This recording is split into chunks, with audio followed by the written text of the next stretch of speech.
Hello again, friends! And you are our friends, and welcome back to another edition of Jim Cornette's Drive Thru right here, the Elimination Chamber Hangover Edition, on another winter's day, 2023. I'm your host, the great Brian Last. We have questions and a review, and who knows what else, with this man, the star of the Drive Thru, Mr. Jim Cornette. Couldn't you have strung that out a little longer? Couldn't you have put more emphasis on each word and spoken like they do on the wrestling programs when now we will talk to our star of the...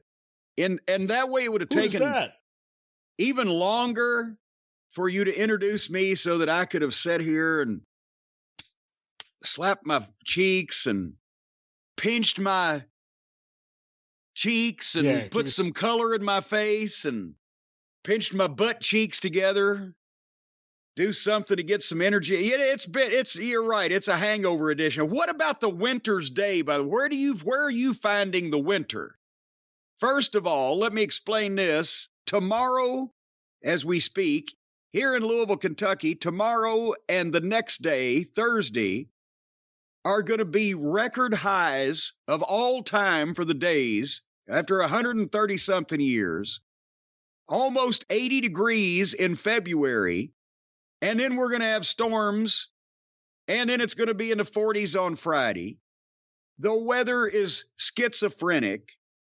Some of the trees are actually budding because they're confused. In the middle of the wintertime, the fucking buds are coming out. There's pollen alerts for those of us with the allergies. And in addition to that, we just talked about this dadgum wrestling for 5 hours on the supersized edition of the Jim Cornette Experience this past weekend. And I'll have you know that another one of these pesky television crews that follow me around constantly were here at the castle for about 9 hours yesterday, and I was speaking for 8 hours of that. So my voice... So stay tuned to Inside Edition later this week to find out what happened to those bodies. Well, you're gonna be seeing a lot of me over the coming months and potentially even this entire year by the time we get finished with it. So get ready for that. But so I'm a little rasp, a little froggy. I'm like Aubrey Edwards. I'm a little hoarse. That's not nice. Come on. This edition of the program has been entitled "Get the Phlegm Out" episode. It would have been if we started recording a few minutes earlier. Yeah, but it wasn't even me. It was you too. It's very damp out. It's a very damp time of month. It's a damp I don't know time. what to say. Yeah. It's a damp day. So very low visibility. I go down to Memphis the summer of 81 for the big fucking dream match card that Jerry Jarrett booked. Another genius idea that he had that they took around the territory for a month or 6 weeks and drew big.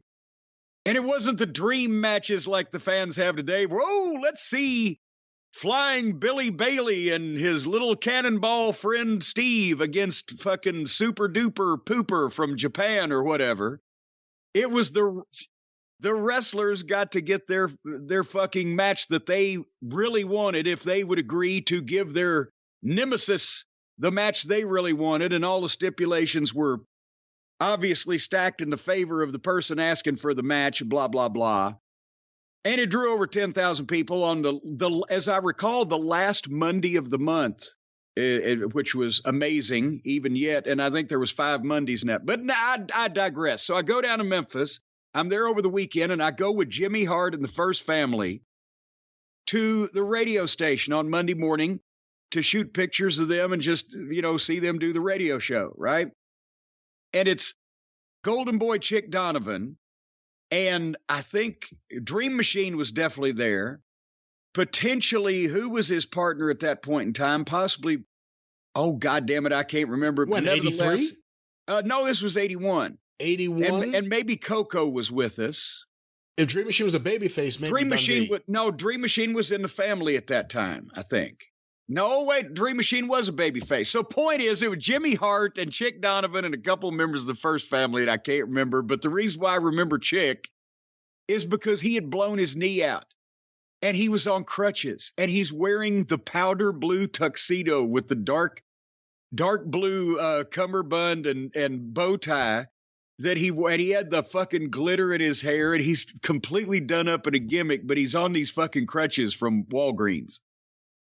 And he's trying to, motivate himself around the radio station. He says, "Where's the restroom?" And it's right down the hall. So as he goes down the hall, he turns and goes in the bathroom door. He gets his fucking crutches tangled up as he's trying to push the door open with one hand, and one of them flips out from under him. He falls sideways. The crutches flip out of the fucking bathroom door while Chick falls into the bathroom, and the only thing you can see is his feet laying there. And we all run up, and he's picking himself up off the goddamn toilet where he's fell in a fucking puddle of piss at the foot of it, as sometimes men leave. And he's looking up, and he just shakes it. He's looking at his knee brace and everything. He said, "It's a dark day. It's a very dark day." It cracked me up at the time. But anyway, so today on the program, it's your program, right? Yeah, where are you going? Take the blame for this. You know what? You could run with it. Go with it. No, I'll walk with it. Enjoy this winter's day. Come on. Would you like to walk with Ezekiel? I'll walk with the great Brian last. But it's your program. But so you're gonna take the blame and dictate the. And maybe I'll walk a few steps behind. Maybe I'll walk a few steps behind you. Yeah, I walk alone. Anyway, I just want to remind the cult of Cornette that have stuck with us. See, you got 5 hours on the experience, folks, so you're already fucking ahead of the game, and you pay dick all a shit for this anyway. It's free, it's gratis. You know what that means, don't you, Brian? Gratis, of course. That means you pay nothing.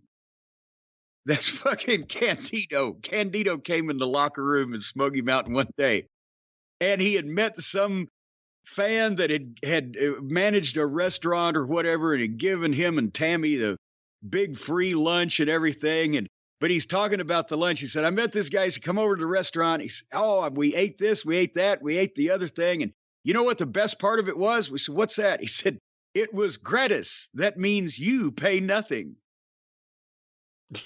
Anyway, nevertheless, so where was I going with that? Oh, so we did 5 hours on this weekend on multiple days of the experience. So if you're complaining about the free entertainment because this show isn't entertaining, well, then just direct those complaints to the great Brian Last.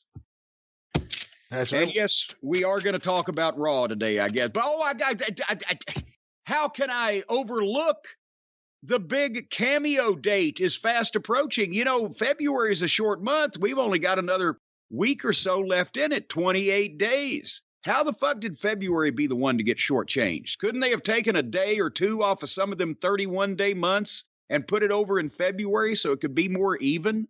Does the world stop turning in the proper way and the sun would crash into the moon if we had 30 days in February? Who made this goddamn calendar? Hey, yesterday was a weird day because it was a bank holiday, because it was a federal holiday, and I watched some HBO during the day while I was working as opposed to financial news or regular news or whatever would be on in the background on the monitor. There was some movie that came out last year, Moonfall. You hear about this movie? Moonfall? The moon crashes into the earth. The moon gets off its normal orbit and crashes into the fucking earth. Well, that'd leave a mark. What did it? Where did it hit? It just hit. I think it started in the North Atlantic, actually. What do you mean started in the North Atlantic? Well, it kind of was coming down slowly. It rolled around the circumference of the Earth. Wouldn't it just go boom and maybe straight through if it had a good trajectory? Well, it's pretty big, A, and B. Yeah. You gotta. This is the stupidest argument we've ever. Well, no, we get much stupider. 10 minutes the other day trying to determine if you eat fish, can you still be a Presbyterian or whatever? So hold on, Moonfall. I think it was called Moonfall. I was like, who's this good-looking woman in it? And it was Halle Berry with no makeup on. I thought it was a different person. Hold on. Moonfall, a science fiction disaster film In 2011, astronauts, we don't need their names, go on a space shuttle mission to repair a satellite. A mysterious swarm of alien technology attacks the orbiter, killing one of them, knocking the other one unconscious before tunneling into the surface of the moon. One of them witnesses it and goes back. And that was the other scary part of the whole thing. All of a sudden, in the middle of it, the story becomes about AI. What's happening now? AI getting bigger and bigger and eventually resenting things with biological systems and destroying all of mankind. Wait a minute, that's right, because you can't eat anything with a central nervous system and be a Presbyterian. Go ahead. Well, I guess you just summed up the movie, and then eventually it comes to the North Atlantic, and people eventually win. Well, now you've spoiled it. You aren't going to watch it anyway. When are you going to watch The King of Kong? When are you going to watch The King of Kong? No, if I would have watched this movie, I might have been pulling for the fucking aliens or the artificial intelligence. I think you would have been scared. Scared about the future of mankind, actually. What's Mick Foley got to do with this? Oh, this is the worst show. This is the worst I'm intro. scared. I'm scared to go any further without saying that cameo. Let's get back to the cameo. Saturday, March 4th. What a deal. Noon. Oh, what a great deal that is. Well, there you go. See, you've heard it from Brian Last. He don't spend money. Squeeze a nickel till a buffalo farts. But for the people who got left out of the Valentine's Day set of cameos we did, we're doing one more to try to please them. Saturday, March the 4th at noon Eastern. You can go to cameo.com/Jim Cornette or just go to jimcornette.com, as you should be doing on a daily basis anyway, buying another piece of merchandise. And click on the Cameo button on the front page, and that will take you right to it on Saturday, March 4th at noon. 80 more we're going to do, and then we're off for at least a couple months because of the busyness of the springtime, which is already coming, apparently. So there you go. You know, I had never seen this movie or heard about this movie. I just bumped into it. Oh, you're back on this fucking... You've spoiled the goddamn finish, and now you're going to go back to the movie. I'm looking at the critical response here. On Rotten Tomatoes, 36% of 214 critics' reviews, I don't know who these critics are positive, with an average rating of 4.4 out of 10.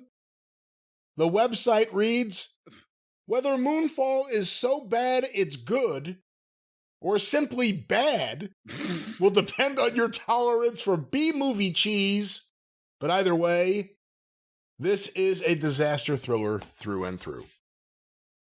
A disaster of a thriller. Oh, well, why do they never... See, you just spoiled the finish when the people win. The people. You don't know what that means. What? No, I didn't spoil any finish.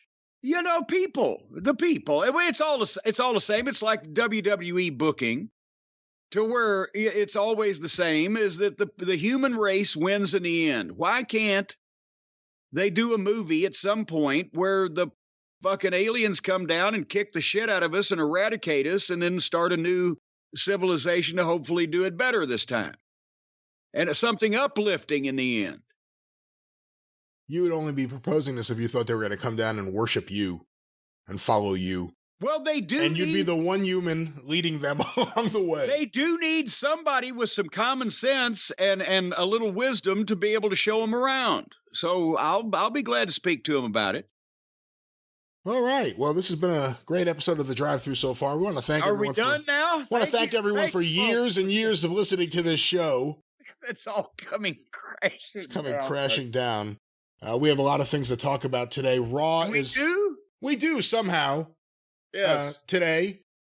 And this minute, if possible. Yeah, and one of them is fresh on our minds, Jim. Last night, another edition of WWE Raw or Monday Night Raw, whatever the official title is, still in Canada. And it was a big edition of Raw, the Raw After Elimination Chamber. They're never going to leave Canada until Sammy quits getting these big pops, because it makes their television show. And thank you for stringing that intro out long enough so I could get the phlegm out after I was wheezing there. So yes, they were in Ottawa, which the unfortunately named city in Canada that sounds like the noise you make right before you vomit. But in Ontario, that's I think, as I remember, I've been there once. I spent a month there one night. And I think that's close to Montreal as you can get, isn't it, in Ontario? So it's still a hometown crowd. It's the home country crowd. You know them Canadians, they're proud people. Proud people. So Sammy comes out first thing, and it's Sing Along with Sammy. They articulate his song, even though it's an instrumental, and they chant Sammy and ole, ole, ole, ole. Apparently now that... See, I was thinking that was some fucking bullfight thing, right? But which went along with El Generico being a luchador from Mexico.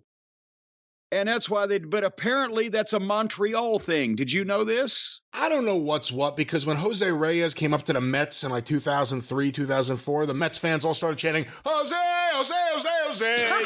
So I don't know where it originates from, to be quite honest with you. The words may be different, but that Jose, theme. Jose, Jose, no way, no way. But no, they do it at the Canadians games or whatever. They do the ole ole. That's what I've now read. But they love him, and he's in the ring, and he's looking down. He's got the aw shucks, and he's humble and lovable. Is our dear Sammy the Shoeshine Boy, humble and lovable. And then he's the right guy for you know what? Oh, this is perfect. Yeah, he's handled this just so well.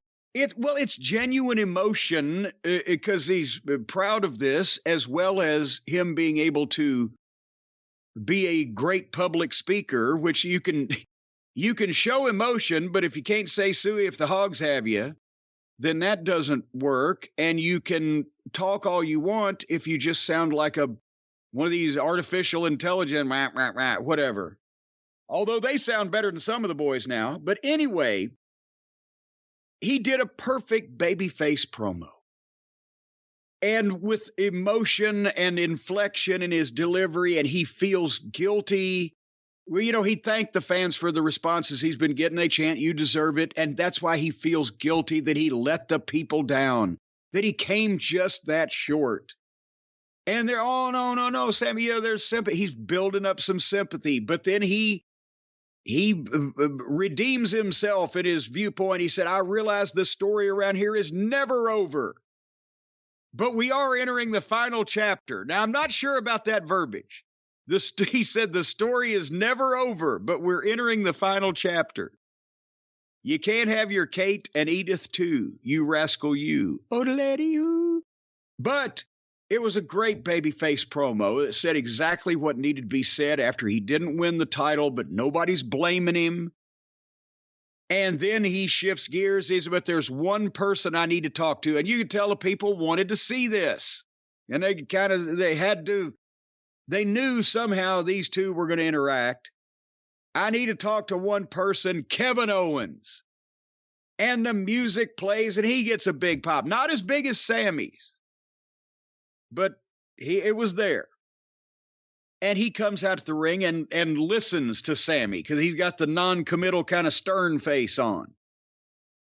And again, the pitch here from Sammy, I'm not talking about a tonal pitch, I'm talking the sales pitch, was perfect. You know, I guess I need to say thank you. I need to say I'm sorry, but we're past that point, I guess, of words with all that's gone on. Sammy's voice was quivering. And he makes the proposition to KO that you only care about taking down the bloodline. And I want to take down the bloodline. But you haven't been able to do it alone, and I can't do it alone. But, and he builds it up, we can do it together. And there's the big pop from the people. Oh, they think they're going to see the joyous hug. And Owens, that cranky bastard, shuts him right down. I don't need thanks. I don't need an apology. I didn't do it for you. I did it for your family and for my family. My family had to watch me get the shit kicked out of me back at wherever the show was. And I didn't want your family, to have to go through the same thing that mine did. And he fired up really good. And basically he said, I've been doing this alone and I'm going to keep doing it alone because I'm done with you. And if you need any help, ask your buddy Jay. And he walked off, and people were booing because they thought they were going to get to see that big hug.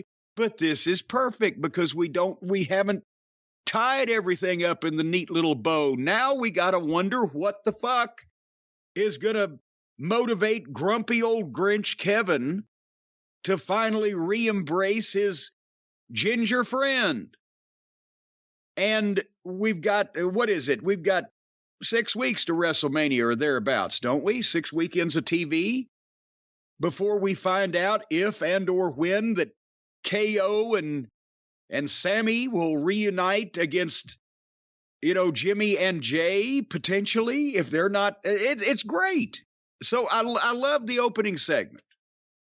Considering who was in this segment, and you had to do something like this because the pay-per-view was over the weekend and everyone was talking about it, the buzz was there. But from here to WrestleMania, would you use these guys, Sami Zayn, Kevin Owens, I'll throw Cody on that list, the Usos, would you use them on both shows?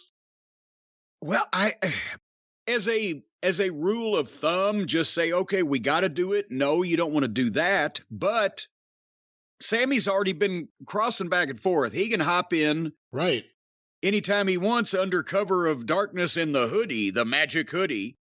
Owens may be harder to disguise or sneak in. They might have to wheel him in a piano case so nobody sees him. But no, I kid. I kid and I send the love. But yeah, they've got to be able to pop up. They're both working from different places to the same purpose, to get at the bloodline.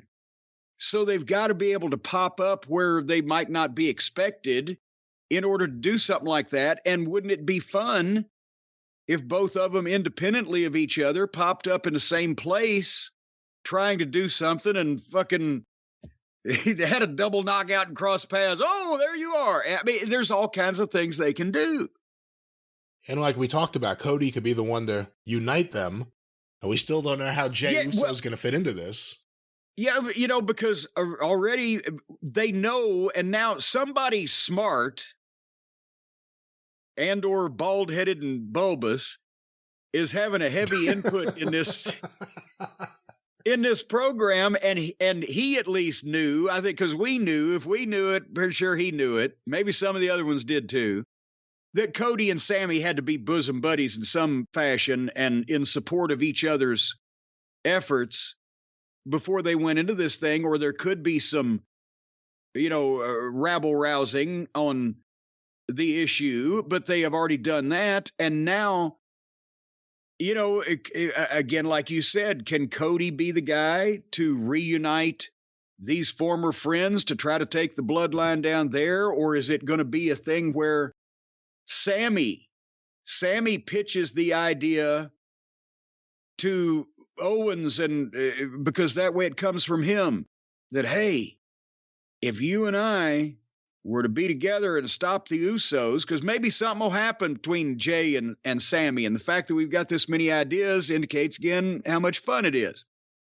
Maybe then Sammy says to Owens, if we stop the Usos, there'll be nobody to bail out fucking Roman when Cody fights him in the main event. If we do something with Solo, blah, blah, blah. But they're all working for the same ends. They're just independent until at whatever point they come together. Cody shows up as a surprise on SmackDown, or you announce it in advance. Cody has a big announcement. He's going to make it on SmackDown this week, of all places. Shows up, calls out Owens, calls out Zayn, says, this is our one chance. It's like Star Wars. You have one shot at the Death Star. This is our one shot. And we can't wait around to see what the hell Jey Uso's going to do. WrestleMania, I take down Roman Reigns. This guy's come out and insulted my family. He's insulted me. I got one mission. I'm going to take down Roman Reigns. If we want to destroy the bloodline, you guys got to take down the Usos. There you go. There it is. But then who's going to contend with that walking juggernaut, Paul Heyman? Let's save that for later in the show, because the smile is growing up my face right now. Let's save that for later in the show. But Let me ask you this, Jim. And again, we've recorded a lot in just a few days, but a few days out now, seeing more of the controversy online and the people who really had a major problem with Sammy not getting the world title in Montreal at Elimination Chamber. Do you think Monday night should change the way any of them see everything? Or what do you, any final thoughts on that? I know we just talked about it for a few minutes, but yes, it should. They should never had those thoughts to begin with for a variety of reasons. I mean, come on, people, have we divested ourselves from reality here? And this is not an insult to Sami Zayn or no, they shouldn't put the title on him, blah, blah, blah, blah. I'll explain facts in a minute. But first off, how many of the questions that we just asked would we still be asking if Sami Zayn beat Roman Reigns? It would all be about how would Roman get back the title somehow before WrestleMania. Well, yeah, who wants to? But no, but maybe not before WrestleMania. Because it would. Because here's the thing: if they had put the belt on Sami and then took it back off of him before WrestleMania, then Sami Zayn is deader than a goddamn Kelsey's nuts, right? Deader than 4 o'clock. And so they couldn't do that. So then Sami would have to wrestle Cody. Well, what good's that going to do anybody? Yeah, they're going to boo one of the guys. And then somebody's going to say, well, they ought to have a triple threat. Well, then who's going to win that? Then you beat Roman again, or you beat Cody, or you beat Sami 6 weeks later. So no.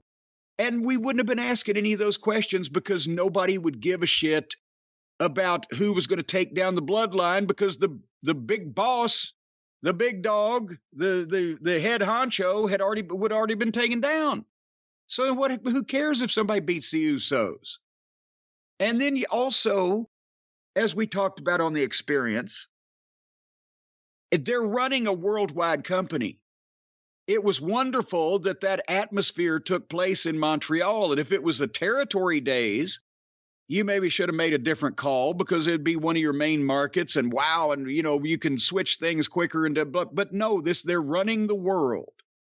And they have planned and plotted and kept Roman undefeated for this long to be a big moment when the guy that they've anointed as the next guy beats him. And again, irregardless of his talent or the performances he's been turning in, for the WWE worldwide, Cody Rhodes is a better face of the company than Sami Zayn, which even he has said in interviews, I know I'm not the guy that they look for to be. He's a superstar, but he's not the superstar. And they're still going to go for somebody. If Sami even dresses up in a suit, his gimmick precludes him from doing that. They want somebody like Reigns that either looks fucking physically impressive and cool and how he dresses and acts and carries himself, or they want a guy like Cody with the suit and the height and the bloodline, so to speak, of the Rhodes family. Everybody's heard. If he didn't have the goddamn neck blotch, it'd be even more wonderful, but they took him anyway. The biggest fucking mistake ever. But that's why, Kevin Owens and Sami Zayn can easily go and do promotions and appearances and publicity, and here's a WWE superstar, Sami Zayn, but it's not, here's the WWE champion. For that, they want somebody that has all of the fucking attributes, including the appearance. And as well, for business worldwide overall, the story they have told and are continuing to tell with Cody and his story and his path to winning it for my daddy. The belt that took away from my daddy in the garden. That's bigger, and it's better, and it's longer term, and it makes more sense. And the Roman story. I mean, don't forget Roman's been champion for all this period of time. He should lose it now right before Mania? And that doesn't mean that Roman Reigns is going to burst into flames and fucking disappear in ashes as soon as he loses, because then they have... Well, Roman wants to get the belt back.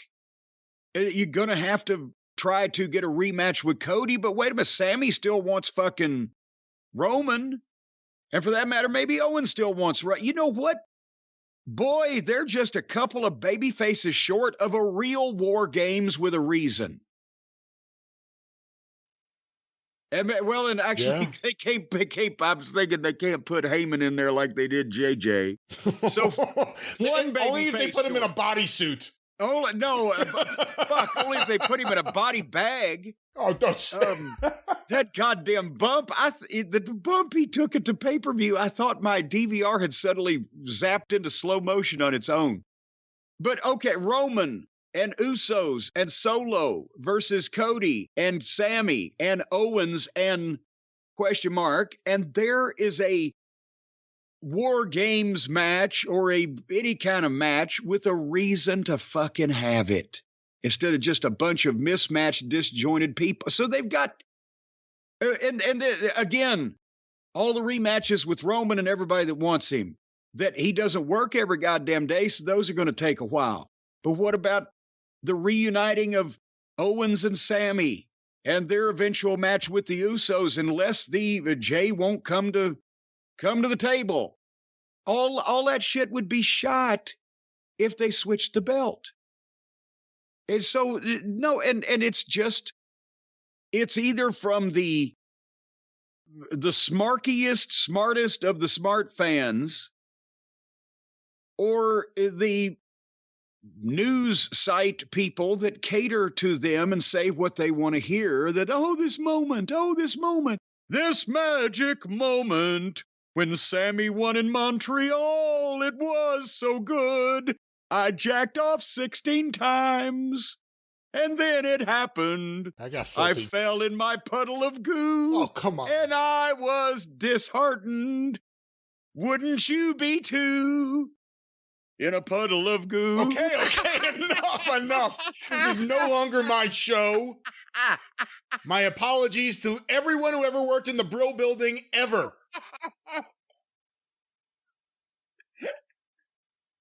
I don't know how we're going to recover, but...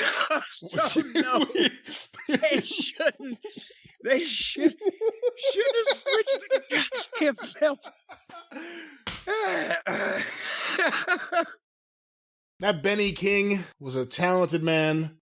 And well, let's drift on back to the show, shall we? That sounds like a good idea. I'll stand by you.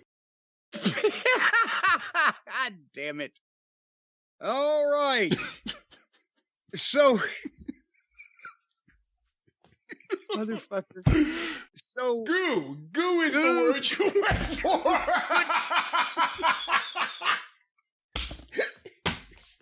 I'm a little dizzy.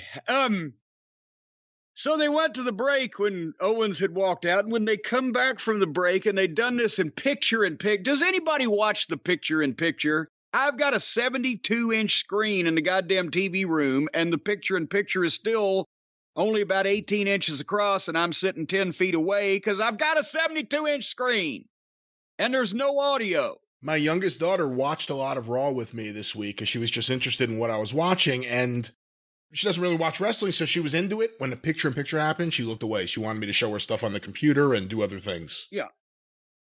So, but during that, Baron Von Corbin came out and jumped Sami Zayn in the entranceway and roughed him up. And by the time they come back, he's in the ring, is the Baron. The Baron. How dare you? Don't you dare. Well, disgrace to the name. He is all the people need to know. And he's cutting a promo on Sammy's. I'm the last person to beat Roman Reigns, and fuck you. Could you tell that nobody now wants to see Baron Von Corbin? Yeah. I mean, the people are just sitting there because they've already had JBL come out and call him everything but a fucking redheaded stepchild and dismiss him as a joke, and he gets beat by everybody, and now he's out there talking tough. And I don't even think, if for the average fan with, that doesn't research this stuff or give two shits to look it up, I don't think anybody believes he beat Roman Reigns. I think they're just think he's saying that. So Sammy gets pissed, and Adam Pearce comes out and said, well, have at it. Just go right on. And so boom, he jumps in And this is our first match. Boom, boom, boom. Sami Zayn and Baron Von Corbin. And they go 2 minutes to the break. Okay, so they come back from the break. And I think they may have actually gone another 2 minutes. And Sami hit him with his kick and beat him. So thanks for wasting our time, Baron Von Corbin.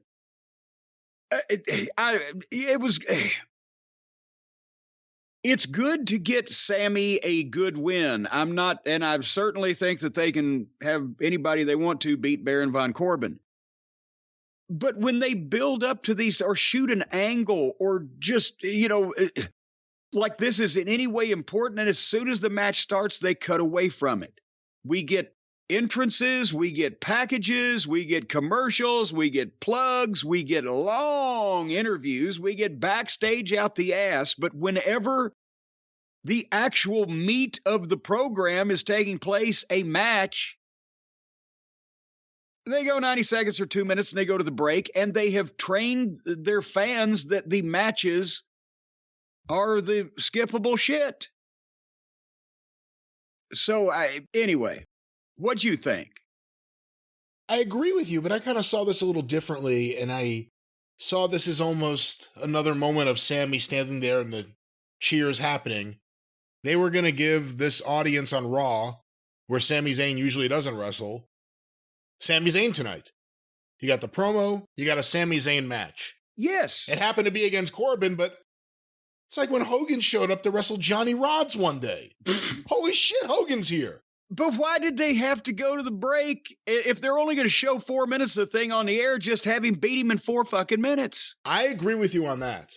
And then go to the break. But I'm not as smart as the producers over there.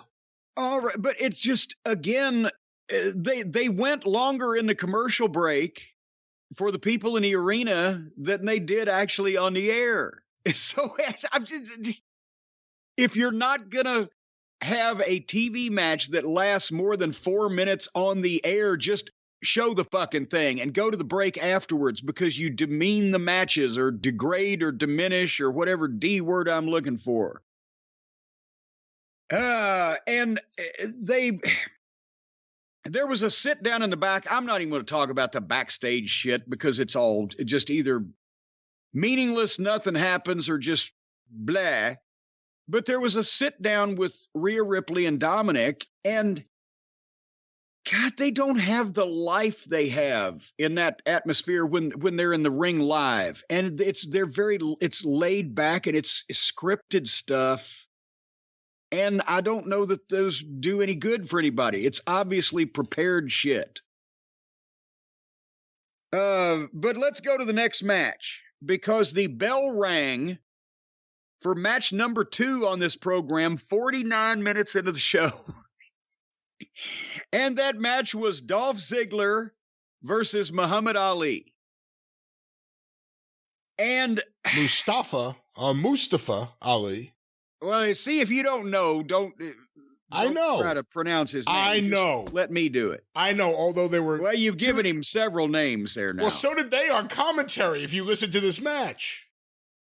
Well, I blinked and missed it, because instead of going to the break after 2 minutes, Ali just rolled him up in 2 minutes and beat him. Boom. There you go. Dolph Ziggler, my God, he's so talented. Does anybody now, or will anybody ever care about Muhammad Ali? Well, Muhammad Ali is considered by a lot of people the greatest boxer of all time. Mustafa Ali, I don't know that he has fans. I don't see it. But they keep trying to get people to be into him. It seems like every time they try to give him a hard push, it just immediately turns back to he's doing jobs the next week on TV. With Dolph Ziggler, we have a guy who's undoubtedly very, very talented in the ring. He was a world champion. It's hard to even remember that because of the way he's been used for as long as you and I have been watching, at a minimum. Yeah. Do you see someone like Sami Zayn, someone who was working with Johnny Knoxville not too long ago? Do you see someone like that, and the way someone like that was... Because it wasn't just him and his talent, it was the way they were using him to use that talent. Do you see the rejuvenation of a wrestling personality? Is that a possible thing for someone like Dolph who's been there this long? Because he's one of these guys I think is really good. However, if I see him on Raw or in any of their shows, I mean, at this point, I don't. Yeah, you know. They've just brought him in because he's the best worker, so he's going to be penalized for that by doing a job for whoever, trying to lead him through it by the nose. It's different with Sammy. Sammy was never a pushed, focused on main event level singles wrestler to the level that, like you said, Dolph actually won the belt at one point. And then he was just there too long, and they didn't have anything for him long enough that he became pigeonholed in this spot. And I guess at this point, he's probably happy with it because, you know, he doesn't work that often and does his other shit and whatever the fuck, right? And I'm sure makes a lot of money. But the problem is that now he can't, if he went tomorrow to AEW or anywhere else, I don't think he can be a different person because he's been around so long in the biggest promotion that everybody knows who he is. And even under another name, you know who that guy is and who else works like that and looks like that. Could you do Tracy Smothers with him? You know, sitting on his porch. Yeah, you know me. You heard what they said about me on TV. Well, here's not to that level, not the aw shucks of Tracy Smothers, but could you do that? Could he basically come out on AEW television and go, look, everybody knows that I'm better than I've been presented as, and you know, I was doing what I was told because I was under contract to blah, blah, blah. But it's been so long that he's been doing what he was told because he was under contract that people say, well, you signed new contracts. It's not like when Tracy did that promo after he left WCW, he was like, you know, they made me somebody I wasn't, and I got out of there as quick as I could type of thing.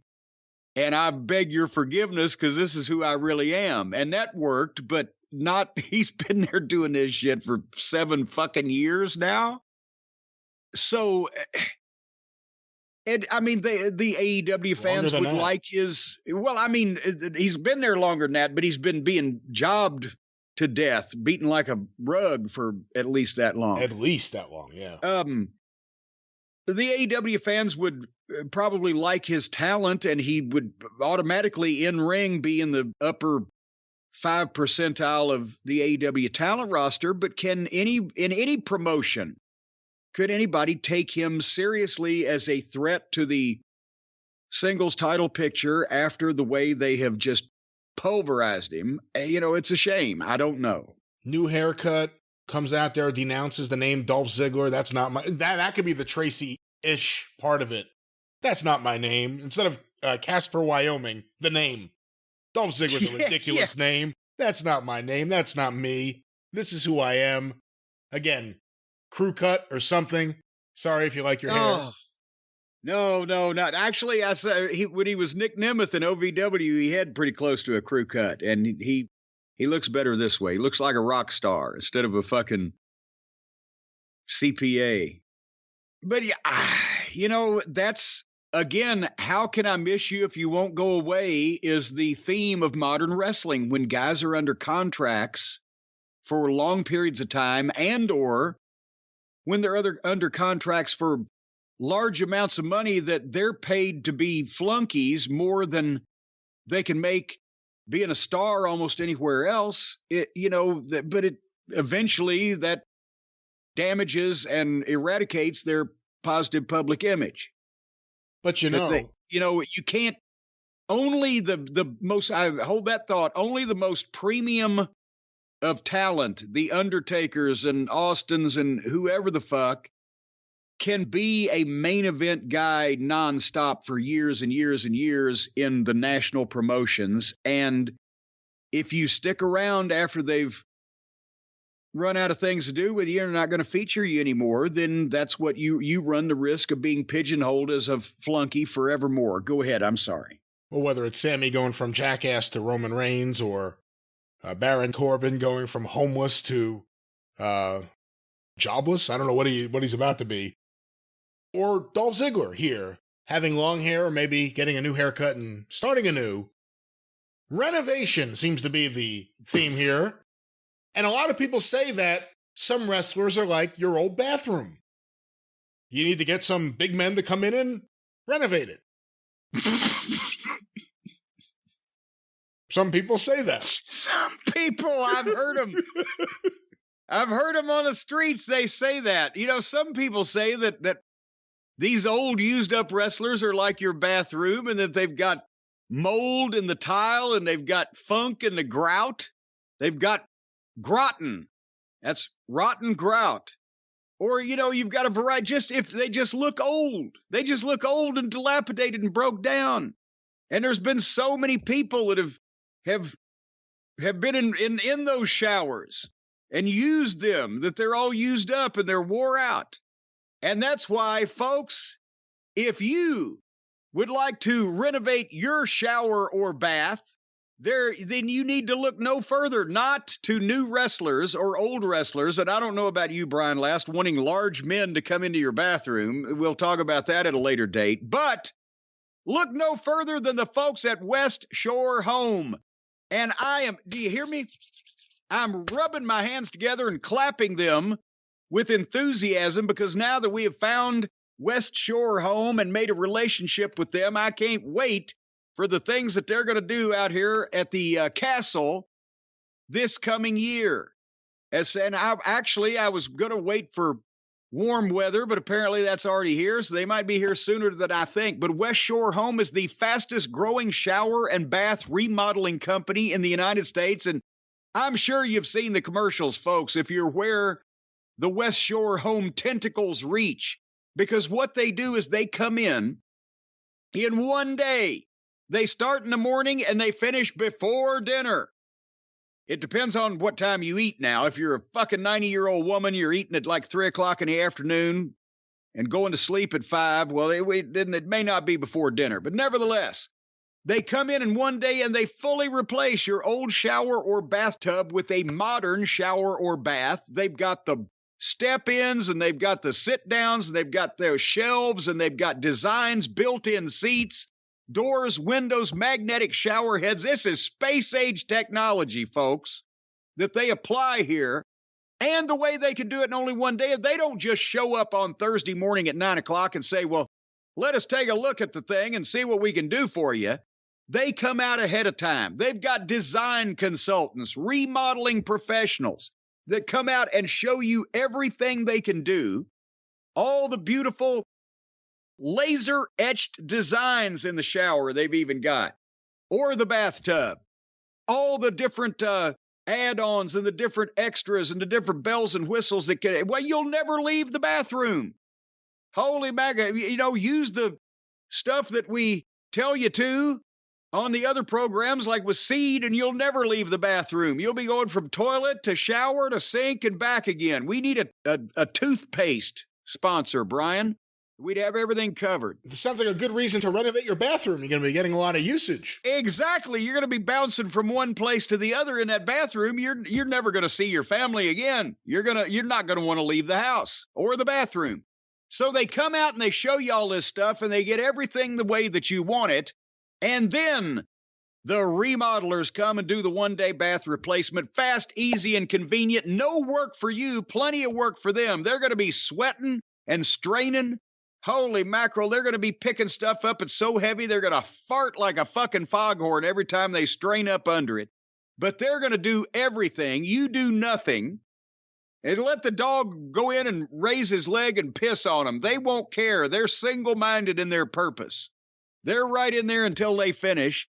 And then your old, rusty, worn-down, leaky, moldy, smelly shower with the fungus growing in the drain and the hair balls that seem to be everywhere will be completely gone, and it will be instead a beautiful and sanitary surface for you to clean yourself or bathe or eat dinner in your tub or make bathtub gin or whatever you do. Or vodka. Vodka, if you're Russian, you could make bathtub vodka. Folks, right now, you need to call West Shore Home if you live in or around these places. that West Shore Home has established themselves in. I will tell you where they are.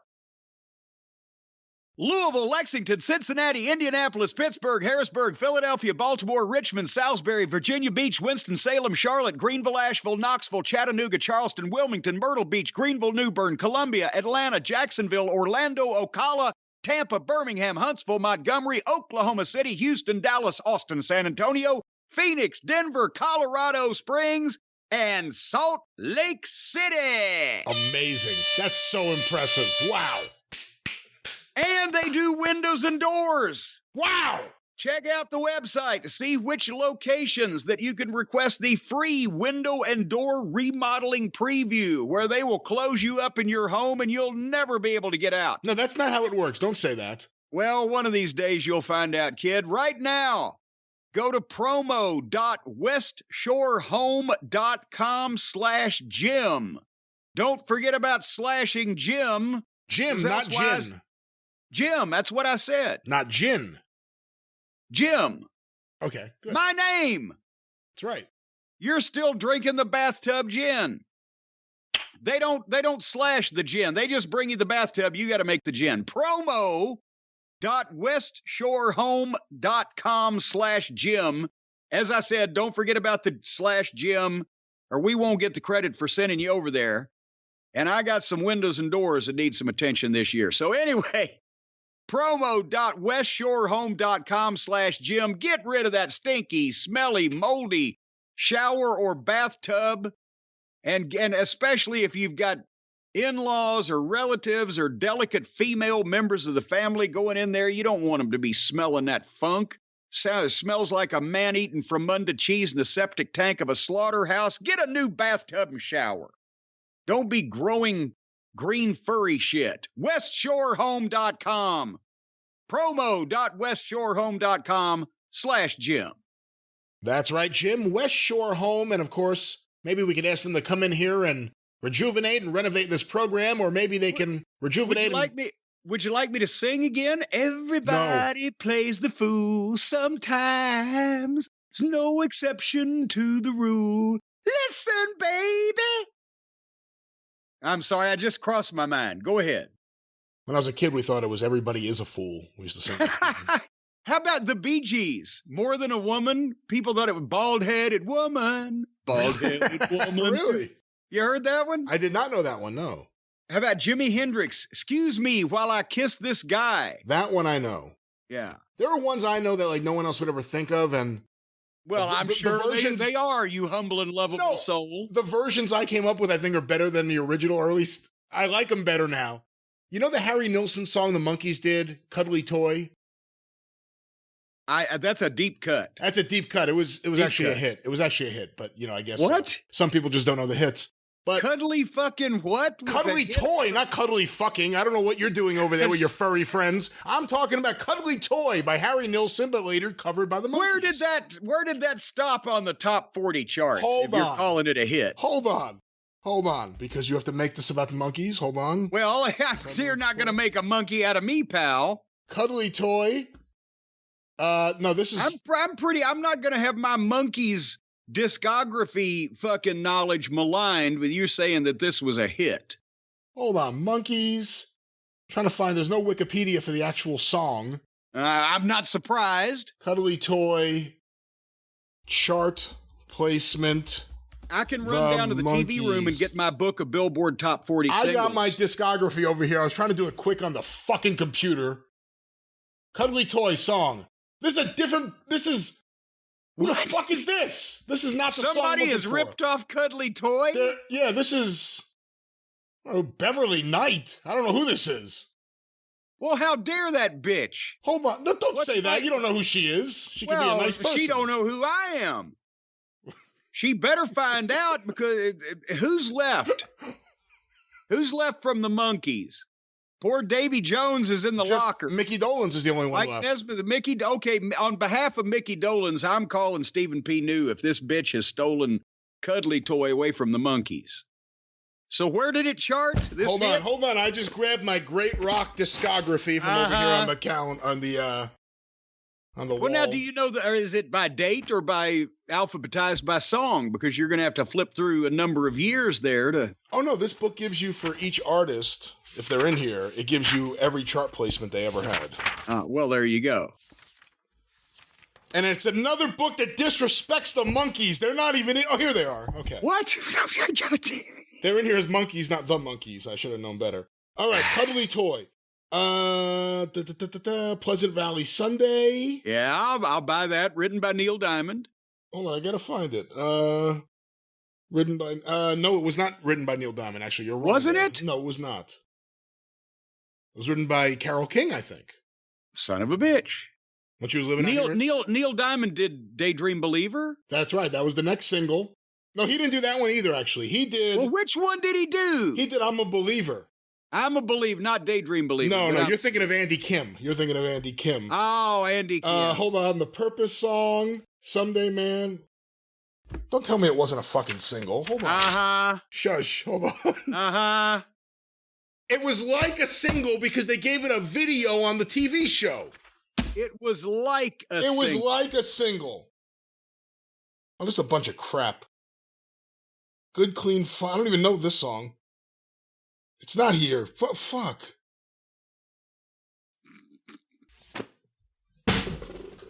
Uh-huh. All righty then. So, Cuddly. But anyway, in the song, just to finish this, in the song, the lyric is, "You're not the only choo-choo train left out in the rain the day after Santa came." I thought it was, "You're not the only choo-choo train who was left out in the rain the day of the 7th game," which is like, wow, that's so profound. If you know anything about sports, it's like, wow, this is incredible. And that's not what he says at all. But back to Raw. Raw rolls on. We had to sit through all of that. You didn't have to. To get to another one of your baseball. You got baseball on the brain. It doesn't have to be baseball. It could be any 7th game. It just happens that there's a 7th game of the World Series. And there's a 7th game in the NBA. Well, all right. Thank you. Basketball, baseball, whatever. Let's get back to the wrestling. 9:00. The hour came. It was time for Cody Rhodes. Because you can tell they've obviously got a lot of faith in him. They're giving him the prime spots on the programs coming up at the top of the hour, et cetera, et cetera. He's doing a wonderful job with them. Did you see the sign in the crowd on his way to the ring? Roman's worst nightmare, Nigtmare. And the crowd was chanting Cody, Cody, and they're in Canada. So if this crowd was going to, fire back at him for Sammy not winning, they would have taken some of it out on Cody. So he gets in the ring. As soon as he says his first words, so there's Paul Heyman on the screen. Ladies and gentlemen, boys and girls and children. Oh, that's the other guy. Paul had both belts and a neck brace on, and not even the fucking Andy Kaufman kind of, soft neck brace. He had the cervical collar on, which I don't know how they found a cervical neck collar that was like a tube straight up and down, because Paul doesn't really have an indentation for a neck there. It just goes from ears to fucking shoulders. So he kind of looked like the juggernaut. I feel like you get revenge for every comment he made on TBS in like 1988 and 89. Every time you talk about it. I do nothing but put Paul Heyman over and praise him for his verbal ability and that he's the best promo and one of the greatest minds in wrestling today. And it's not my fault that the natural thing to also talk about is his completely repulsive physical deterioration, because he remains 3 or 4 years younger than me. And I don't want people to forget that. But anyway, Heyman's on the screen. And Cody said, well, where are you, Paul? Why don't you come out here? No, I'm backstage.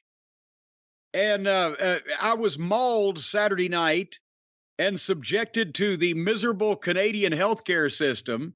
But I've faced as close as I'm willing to be to face. You can't beat Roman Reigns. And then Paul, it's a mind game, as you will see that they're playing. It's masterful with Cody, where Paul tells Cody the story. What's going to happen if the impossible happens? And he did it much better than I'm going to do it here. I'm just summarizing. But if the impossible happens, what will your life be like? Roman Reigns has me, the wise man, but you're going to be an indentured servant. Life on the road, 200 days a year. Defending the titles, 50 days of charities and red carpets.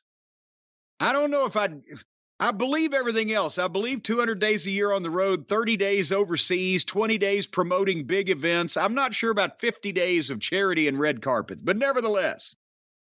And when he gets home, he's going to, if you got 60 days left over, you're going to be on Spike calls or Skype or whatever they call it, he said. And Zooms and meetings. Do you want that life for your wife and child? But don't worry, Cody, on those cold winter nights when you're away, Roman Reigns will be there to keep your wife warm. Because it's going to be open mic night, bitch. No, I've just realized, there you go. There's the baby face. The War Games 5-on-5. Roman, Solo, Usos, and Heyman versus Cody, Sammy, Kevin, and Brandy. Just put Brandy in there. Maybe she could bring back Awesome Kong and Mel. She could bring back the Nightmare Collective. I forgot they shaved that girl's head and never showed her again. Mel, here's our girl Mel. I wonder how her hair's doing now. It's been a few years. But he didn't say that. He said that he was specifically not saying that Roman Reigns will be there keeping his wife warm. He'll be there. Well, true. He said, he said, what was it? How did he phrase it? No, that's not. Roman Reigns is a very happily married man, but I'm not. I thought he had kids. Did he? What? Doesn't mean you have a wife.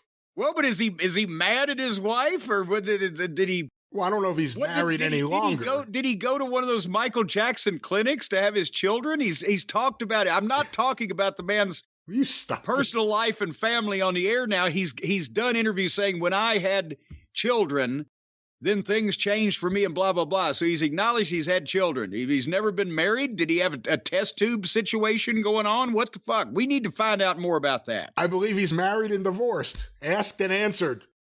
All right. Well, there you go.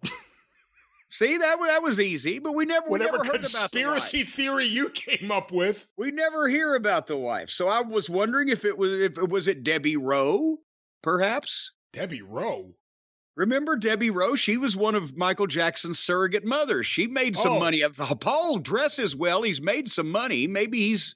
I thought that was the woman who worked the door at the ECW arena, Debbie Rowe. But anyway. No, that was Row Your Boat. So, anyway, Paul says that, Cody, your WrestleMania dreams will become your own personal nightmare. And then Cody just dismisses Paul and turns to the camera and said, you're great, Roman. You're great.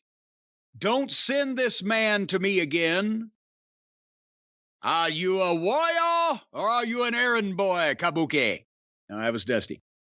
You're the greatest champion of all time, Roman, but I have to finish the story, and I'm going to beat you at WrestleMania. So he just disregarded Paul's mind game attempt, and he's spaking. He's spaking. He's spitty. You don't want me to spit in your face, Lance Russell? Tojo said that one time. He's speaking directly to Roman when he's... This whole thing is just falling apart. No, I agree, though. He's spaking. He's spaking directly. He certainly did. Right to him. I love that we are now one step closer to Heyman being out there cutting a promo, and all of a sudden we hear, "Who told you it was open mic night, bitch?" And here comes Brandy. It'll be the greatest thing ever. This is great. You know what? Cody's great.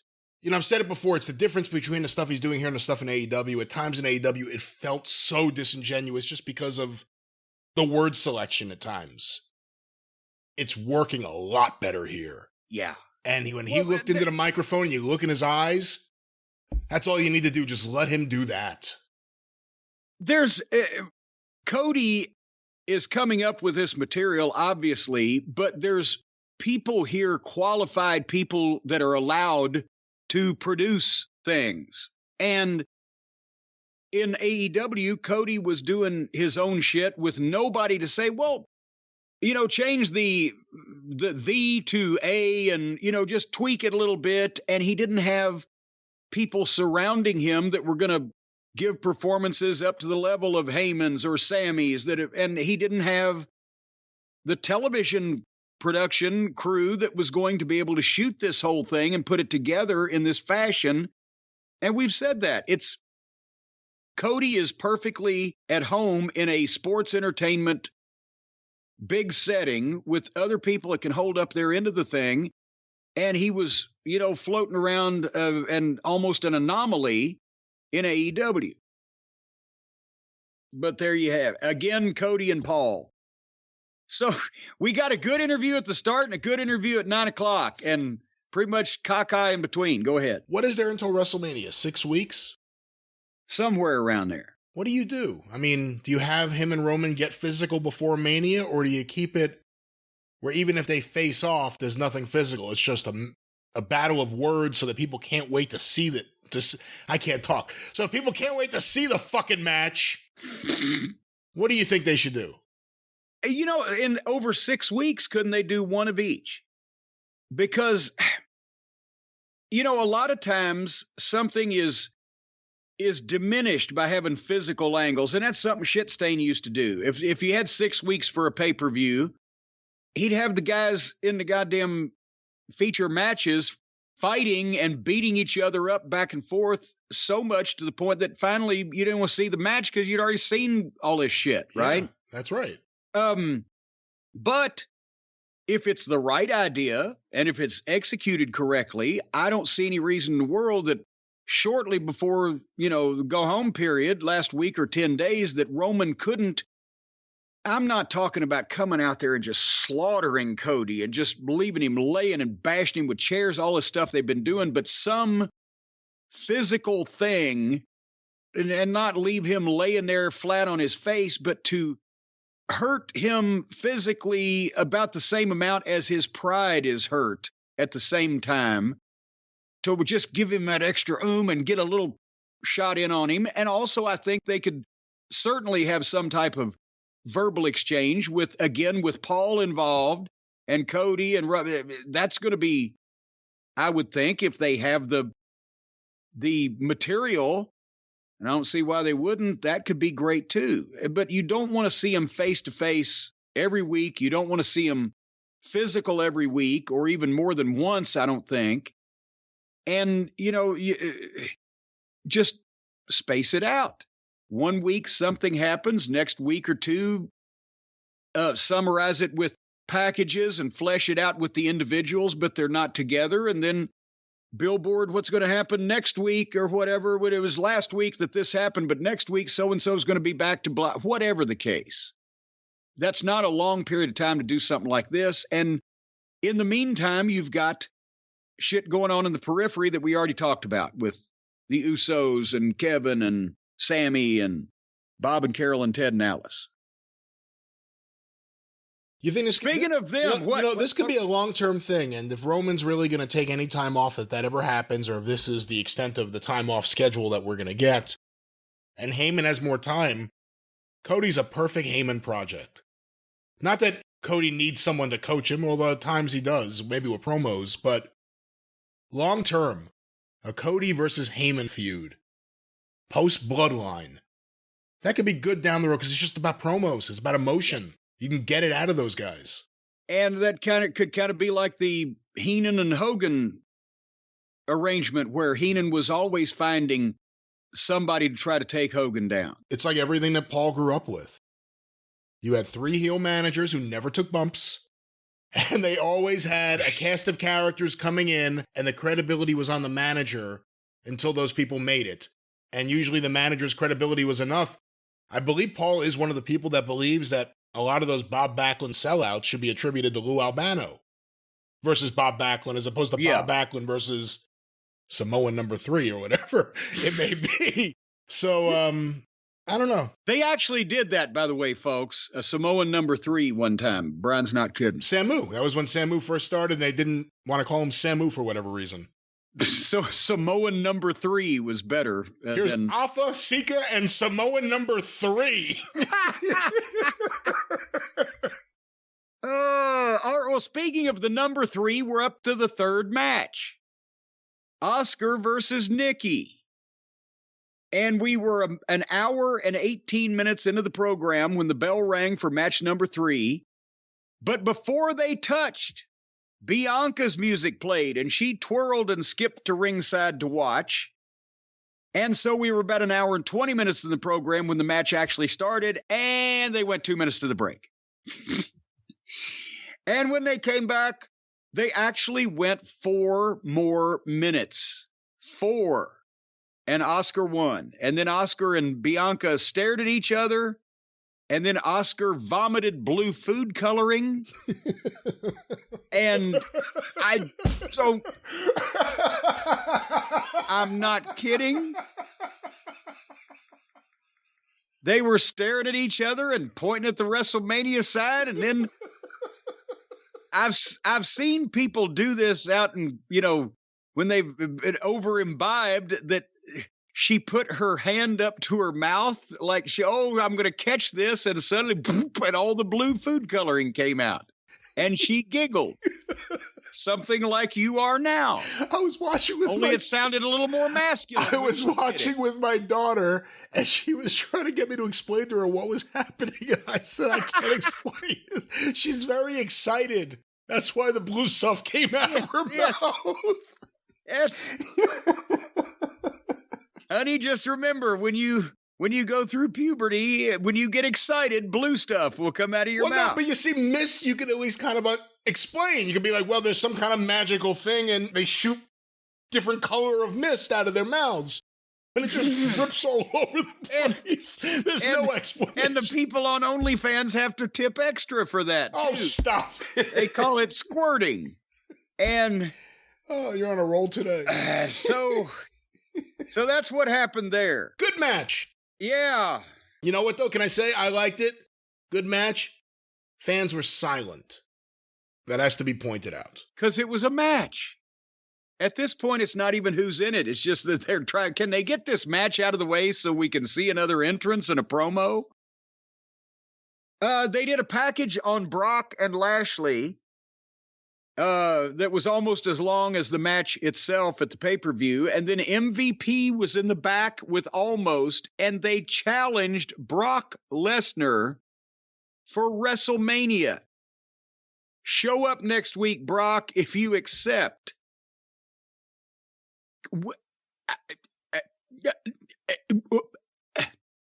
I can't wait. This is the true main event of WrestleMania.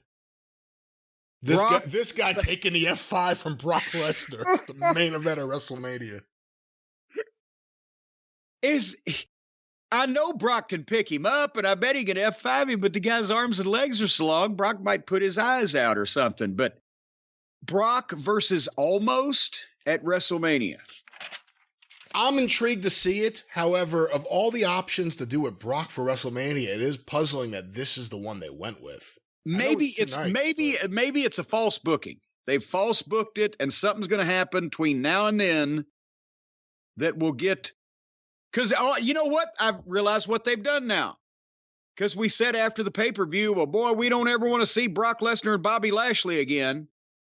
But now that we think we might see Brock Lesnar against Almost, we're rooting for it to be changed to Brock Lesnar versus Bobby Lashley. It's going to end up being Bobby Lashley and the Hurt Business and Brock Lesnar against Uncle Howdy and Bray Wyatt. Well, I think they need a couple more people on the side of Brock and Bobby and the Hurt Business if they're going to fight both Bray and Captain Howdy. Yeah, that's right. So the next match was Miz versus Rollins.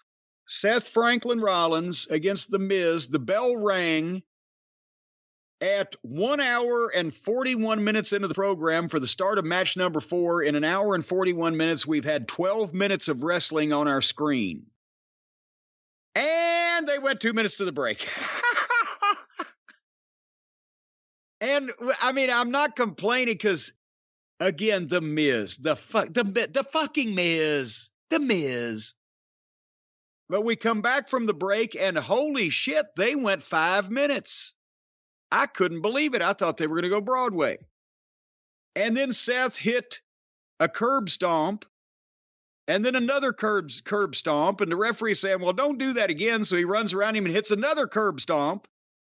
And the referee stops it and said he can't continue. Seth, you're the winner. And there's Miz flat on his face again. At least maybe Miz is the new Dolph Ziggler. Instead of a guy with talent being jobbed out, it's just a guy that we were praying to be jobbed out is finally being jobbed out. Well, then they broke with the tradition that they have been doing at the 10 o'clock hour, or maybe they just given up, but at the 10 o'clock hour, instead of star power, intrigue, excitement, we get Bayley's talk show, Ding Dong Hello, with Bayley and Kai and Sky. And they've got a fake door with Ding Dong Hello on it and a potted plant and chairs. And they come through the fake door, and I said, ding dong, no way. And I hit the fast forward button, and then here comes Becky Lynch. And I'm like, and then here comes Lita. And both of them entered the ring, and I was about to say, well, I'll wait and see what happens here, because it's Becky Lynch and Lita. And Bayley told them, well, you better come through the door, and they did. They came through the fake door.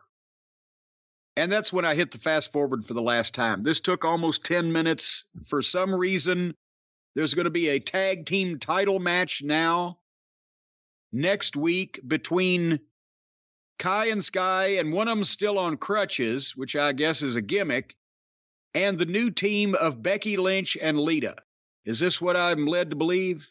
Oh, I don't know. I didn't watch any of this crap. Remember when Britt Baker for 1 week had her own interview show? And there was a door, and Cody was out there, and Jade came to confront him, and then Red Velvet... And they walked around the door. Red Velvet came through the door, I believe, to make the save, because Brandy wasn't there. But she came through the door to make the... Yeah. All right. So out of this, they went the to... show's done once the main eventers are gone. I mean, it's like I say about AEW. If you know you're not going to see Cody and Heyman again, you know you're not going to see Sammy or Owens again, there isn't... I mean... For me, I've seen so much of Edge recently, at least it feels like that. I wasn't looking forward to the main event. Well, I was till I saw it, but we'll get there. They came out of Ding Dong Hello to the back with Ding Dong Candy LaRue, updating us on Johnny Sameface and doing some kind of shtick with Nikki Cross, where Nikki whispers in her ear that all her friends are gone and she feels so alone. And that so disturbed Candy LaRue that she had to break off the interview because she just couldn't speak right at that point. So the happy nut that's running around like Roughhouse Fargo outside is now back and sad because her friends are gone and she's all alone. Is she going to be schizophrenic? Is she going to, half of her is going to be a heel and half's going to be a baby face? Is anybody going to give two shits? I just answered my own question. All of her will be fast forwarded. There you go. Speaking of which, the next match was Shush Gable against Bronson Reed. And we've had 19 minutes of wrestling and 4 matches, and the bell rang at 10:15 p.m., 2 hours and 15 minutes into this fucking program. And again, I'm not upset about this match because it was Bronson Reed. He fucking beat him up and splashed him and beat him in 3 minutes. They're getting the guy over like a monster, and that's what they need to do. So there was nothing wrong with this match on this program. It was everything else on the program that we'd got this far and we've seen almost no action. So, but I like they're putting Bronson Reed over, and I can't think of a better person to beat than Shush Boy, because fuck. Did you sleep through that one? Yeah, I didn't.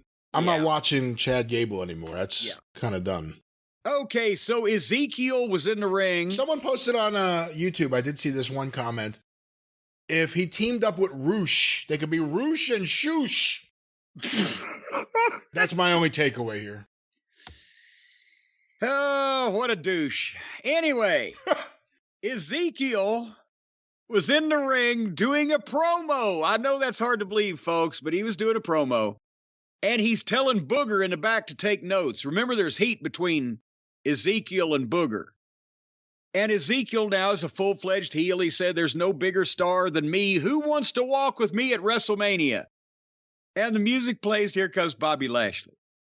And he hits the ring and beats the shit out of Ezekiel for about 20 seconds and runs him into the post and throws him in the ring and hits him with a spear and puts the hurt lock on him for 3 seconds and then throws him down.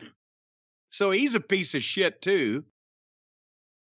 And then Lashley does the promo that nobody can break the hurt lock and don't you dare disrespect. I'm going to be taking out people that disrespect me. There was no reaction to this promo because Bobby,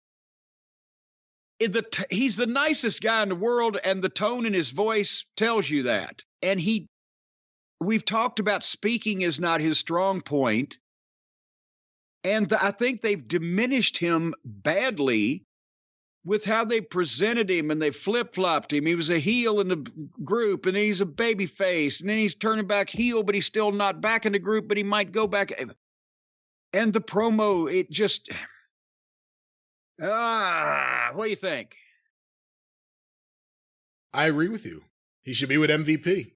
Period.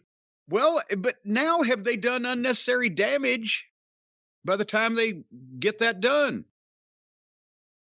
Anyway.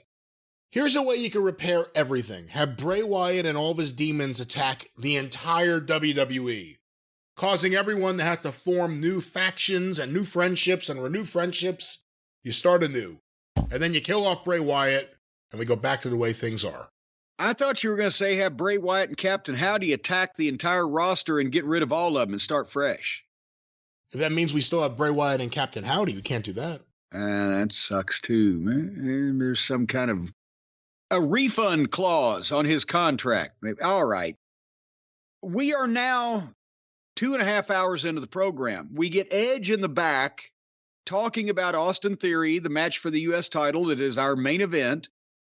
And at least in this case, Edge sounds like he's speaking instead of reciting.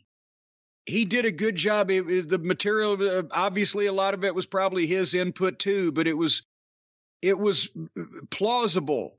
I know I'm nearer the end of my career than the beginning, but I've still got some unfinished business, and I haven't been here in this town in 18 years, and I'm so happy to be back. And,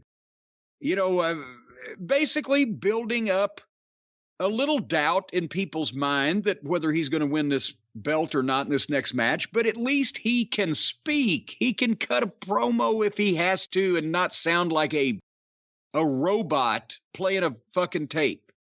So he had some feeling in this. That was a decent job. But we get to the United States title match, Austin Theory versus Edge. The bell rings.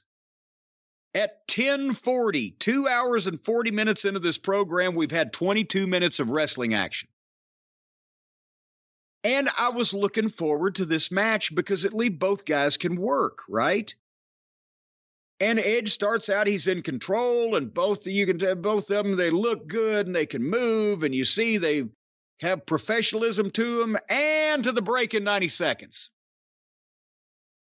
And when we come back, there's Theory's chasing Edge. Edge is suckering him around, trying to, sucker him into something, which he does. He gives him a big backdrop on the floor. Theory likes to take the bumps. But then Theory took over and started getting some heat. And then he went to a chin lock for about 2 or 3 minutes of this 5-minute segment. And then they went to the break again. And they come back from the break, and Theory's still getting heat on Edge, and Theory has great aggression, and they kicked it up in the last segment, but still, it never really got to where you were like, wow, this is, it was good. There was nothing wrong with it, but it didn't get to wow. And basically, finally, Edge made a comeback. Theory stopped him. They went back and forth a little bit. Edge got the crossface. Theory got a rope break. Edge hit his implant DDT and got a 2 count. And then he's setting up for the spear. And suddenly Balor jumps up on the apron. So Edge nails him off and rolls up Theory for a quick 2 count. And as Theory kicks him off, Edge goes into the ropes and Balor kicks him in the head. And he staggers back into Theory's finish. 1, 2, 3. Do they have that finish engraved on their locker room wall? Because don't we see, I mean, it might not be a kick. It might be a punch. Or it might be a whatever. But different people doing the same thing all the time. Boom! Theory hit his finish. 1, 2, 3. Obviously, I didn't want the belt to change hands, nor did we think it was going to. It was a WWE finish, but then Balor comes in after Edge has earlier said, well, it appears it's all over. Now with the Judgment Day, I can move on. Balor comes in, beats Edge up, and gives him the double stomp off the top 3 times. So apparently this is not over. Even though Raw was over, this issue is not over. It's over with me. I wish it was okay with these guys to move on because I've moved on. Will this ever be settled? Jesus Christ. Is Chris Jericho booking this feud? Was I too hard on this match, or was it just a malaise from the previous over 2.5 hours? I don't know. I'm not digging Edge's comeback as much as you or other people, I think, do. It was the end of the show. The crowd was kind of flat. I don't know. And then went right back to the Judgment Day. How's that not going to put a bad taste in your mouth? It's been nonstop Judgment Day and Edge. Edge and Beth got the win. Okay, that's it. The babyfaces got the win. No, now we got to get more of it. They got the win, right? Did they win the match? They got the win. Oh, yes, so yeah, it's over. It's over. So it's over. But, like the criticism I have for AEW. If you're tuning in to see Cody, you know he's gone after his 1 segment. If you're tuning in to see whether it was Sammy or Roman or whatever was going to be there from the pay-per-view, 2 segments because they got the Corbin match, and then gone for the rest of the night. There was no, Jey Uso may pop up later. Or, we just heard someone has landed and they'll be here later in this long, long, long show. Nothing. So if you're tuning in to see the literal draws of Monday Night Raw, of WWE, of SmackDown, they're there, and once they're done, you know that they're done. So that's the problem. Forget about, the overall viewing audience. I don't know how the numbers nosedive at the end of the show traditionally. I don't have the numbers in front of me right now, but for me, the enthusiasm in the show is gone after the enthusiastic things happening are gone. Enthusiastically. I agree with you. And it's a slog to get through that thing. And I still can't understand why they can't, bring out another 20 or 30 of the 100 people they have under contract and get this shit to move a little quicker. Except for the matches are the only thing that move quickly. Well, Jim, perhaps some of these wrestlers, the big event in Montreal was Saturday. Raw was Monday. Perhaps on Sunday, the day I just accidentally mentioned, they got the Sunday scaries, and it affected everything on Raw. It did, because they were in the middle of Saturday and Monday, and that's usually where Sunday falls. That could mess you up. Yeah. Yeah. Well, you know what you need to do about that? What's that? You need to get some goddamn Sunday Scaries CBD gummies. That's what you need to do. What a great idea. Because there's no reason to let Sunday Scaries go untreated. Because if you leave your Sunday Scaries untreated, well, that can lead to monkeypox and the fucking swine flu and all other different kind of illnesses and ailments and that's what you need to be worried about. I don't know if I don't know if you have to worry about that in relation to what you went in a direction I did not expect you to go in. We were having a good time, and you're talking about deadly communicable viruses. I usually do go in different directions than you expect me to, because these things need to be said. Folks, if you want to protect yourself from worrying about whether you're going to get the monkeypox or the swine flu or the equine virus or whatever it may be, none of that's going to happen to you, but you might worry about it unless you take the Sunday Scaries CBD gummies. They were made to defeat the crap that life throws at you. Are you feeling dreadful?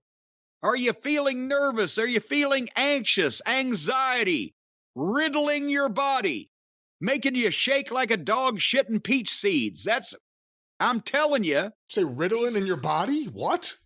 Riddling, not riddling your body. I thought you said riddling in your body, then you're shitting like a dog, and I'm like, your body is riddled with these horrible feelings. And that's what that Sunday Scaries are meant to combat. The oh shit, stressful, nervous, can't sleep, dread feelings, the feelings of impending doom that hang over you like the sword of Damocles in your mind, in your brain, can be handled, can be eradicated, can be dealt with forthwith by the Sunday Scaries CBD gummies. If you're a horrible sleeper, if you stare at the ceiling, paint the goddamn ceiling and then take some CBD gummies. If you don't relax well, you can't shut your brain off, hit yourself in the head with a hammer. Don't do that. That'll shut your brain off. And then finish yourself off with these Sunday Scaries CBD gummies. Don't look at Sunday Scaries as finishing yourself off. That's a bad way to look at it. Well, I'm talking about finish the job. Yeah, that's exactly what I'm saying. Don't say these things. We have to. I'm talking about bring your story to an end. All this.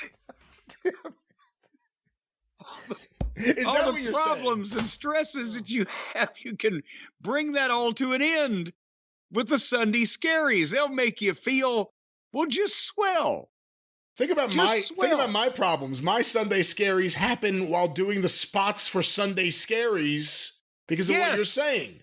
Yes, so take two.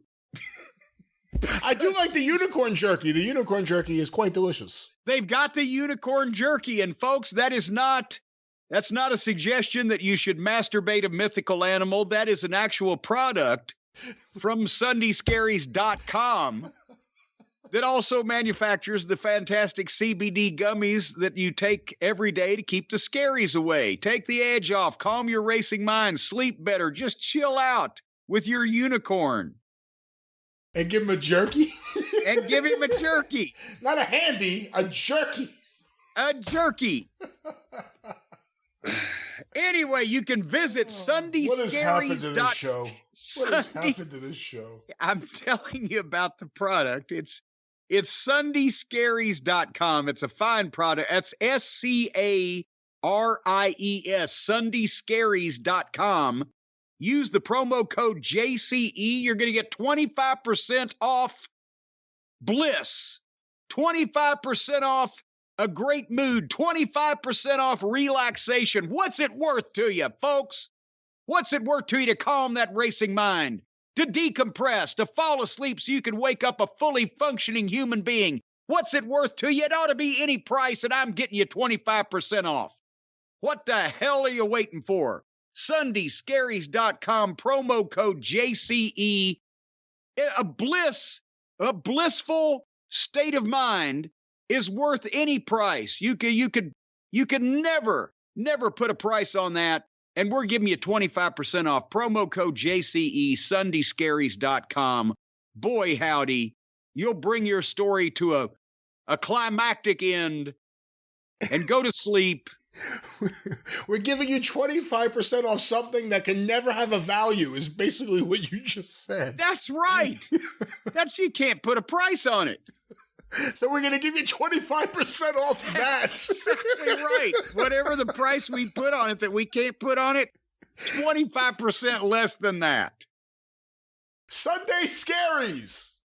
That's right. Sunday Scaries indeed, but no more laughter and fun. Let's talk about wrestling. Yeah, let's get back to the show. No more laughter or fun.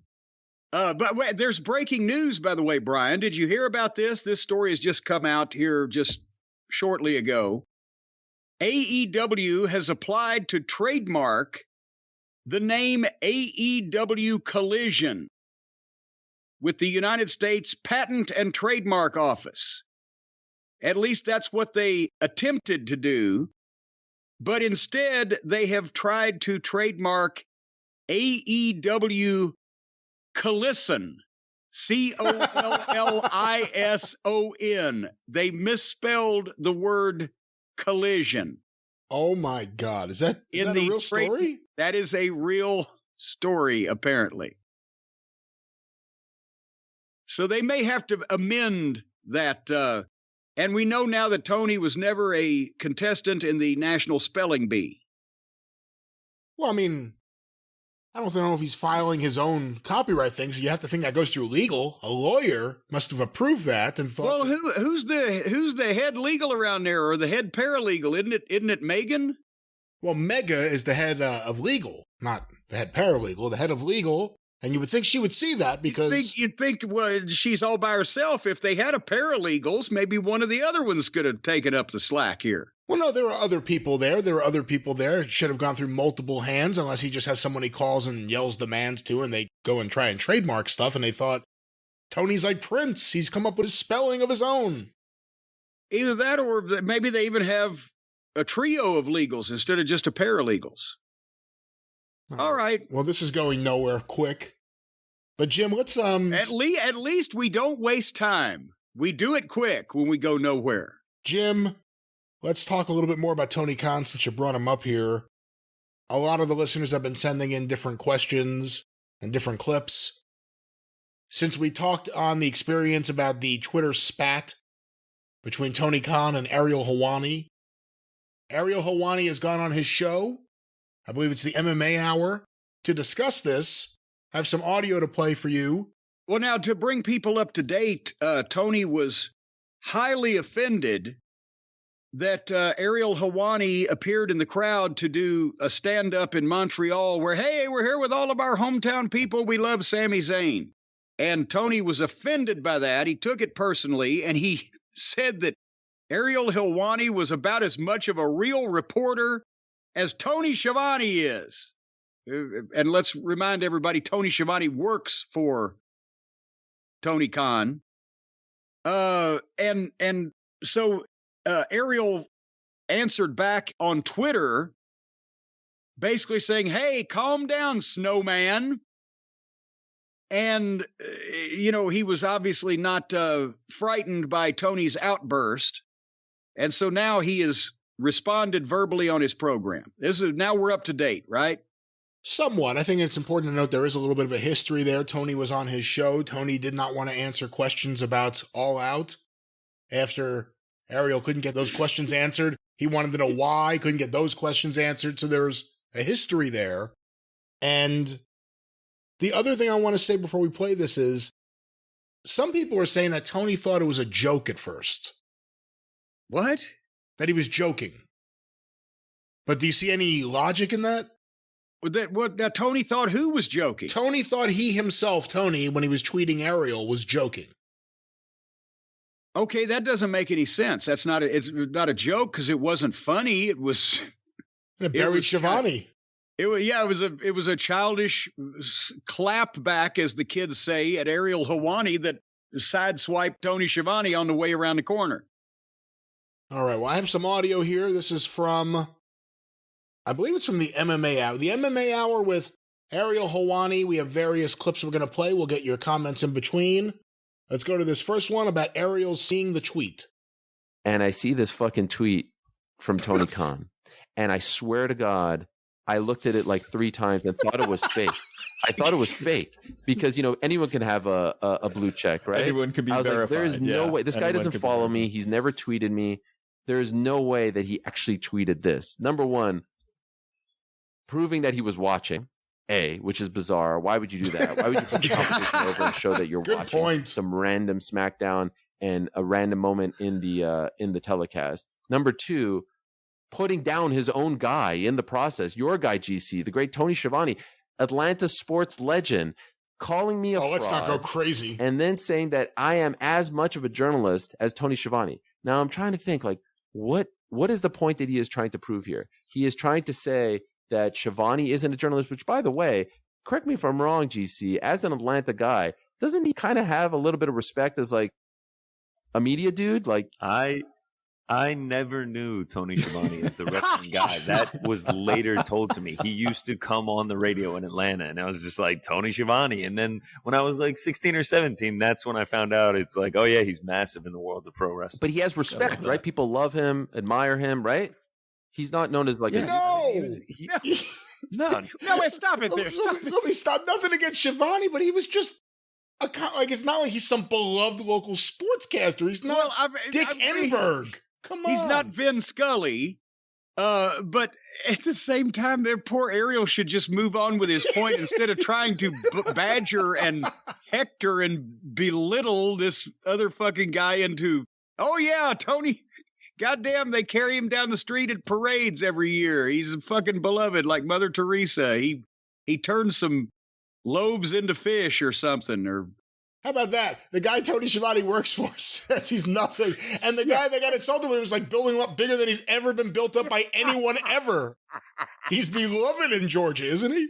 Let's go back to this. He's done some baseball. I mean, he was always mixed into like Atlanta news radio throughout my childhood. So this guy's calling me a fraud, and then he's saying Tony Schiavone is as much of a journalist as me. I guess trying to imply that like he's not a real journalist and I'm not a real journalist. I've had time to think about your own this. guy in the process. Please go ahead. I've had time to think about this. What he's saying is Tony appears on our television show and he is presented as this interviewer. You are now equivalent. You are appearing on their television show and you are doing this. But the implication is that neither of you is journalistically sound. Now he's why take a shot at your own guy? I don't get it. It just doesn't make sense. You could have said that in a million different ways, right? That's the comparison. It's like on our show, you're equivalent to this level of interviewing that's happening on our show as well. Is my read on it. All right, let me stop it here for a second because the next thing he's going to talk about, according to Jace's notes, Ariel saying Tony's still upset about Ariel's criticism of their interview, and Ariel lays it all out. But what do you think of this so far?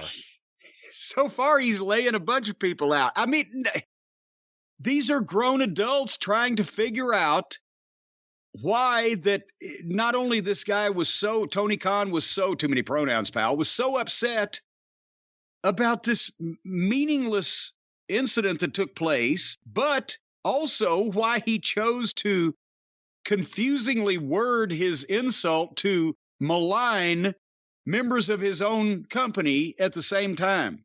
Well, you're just as bad as one of the dipshits I'd hire. So that's what every grown adult has heard out of that so far, except for Tony Khan. Maybe my qualifier there was an indication of why he didn't. Well, let's go back to Ariel Helwani. After thinking about it. I mean, the real thing he should have done was not say anything because, number one, why are you putting over, the competition's broadcast? Your show is coming up. Nice little cheeky hashtag there on the tweet as well. But like this shit, I mean, you talk about an own goal, and I know Fulham's having a bit of a better season. They certainly haven't had a great run with the Khans involved, but I mean, this was one of the all-time great own goals. And I just couldn't believe it. I really had to check multiple times. Was this really him? Now, to take a step back,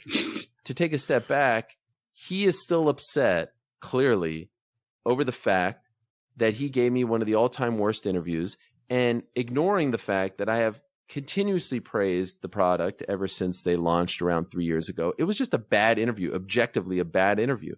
Now, what's amazing about that interview is, everyone loves to talk about, oh, he couldn't talk about this, he couldn't talk about that, legal this, legal that. First of all, like, where's the fucking legal, right? Bingo. We've been waiting for a while on that. Where's the proof? What legal are you guys talking about? Let's stop it there for a second. That is an excellent point. Yeah. When everything went all out, we were told nothing could be said because of legal. What legal? What's going on?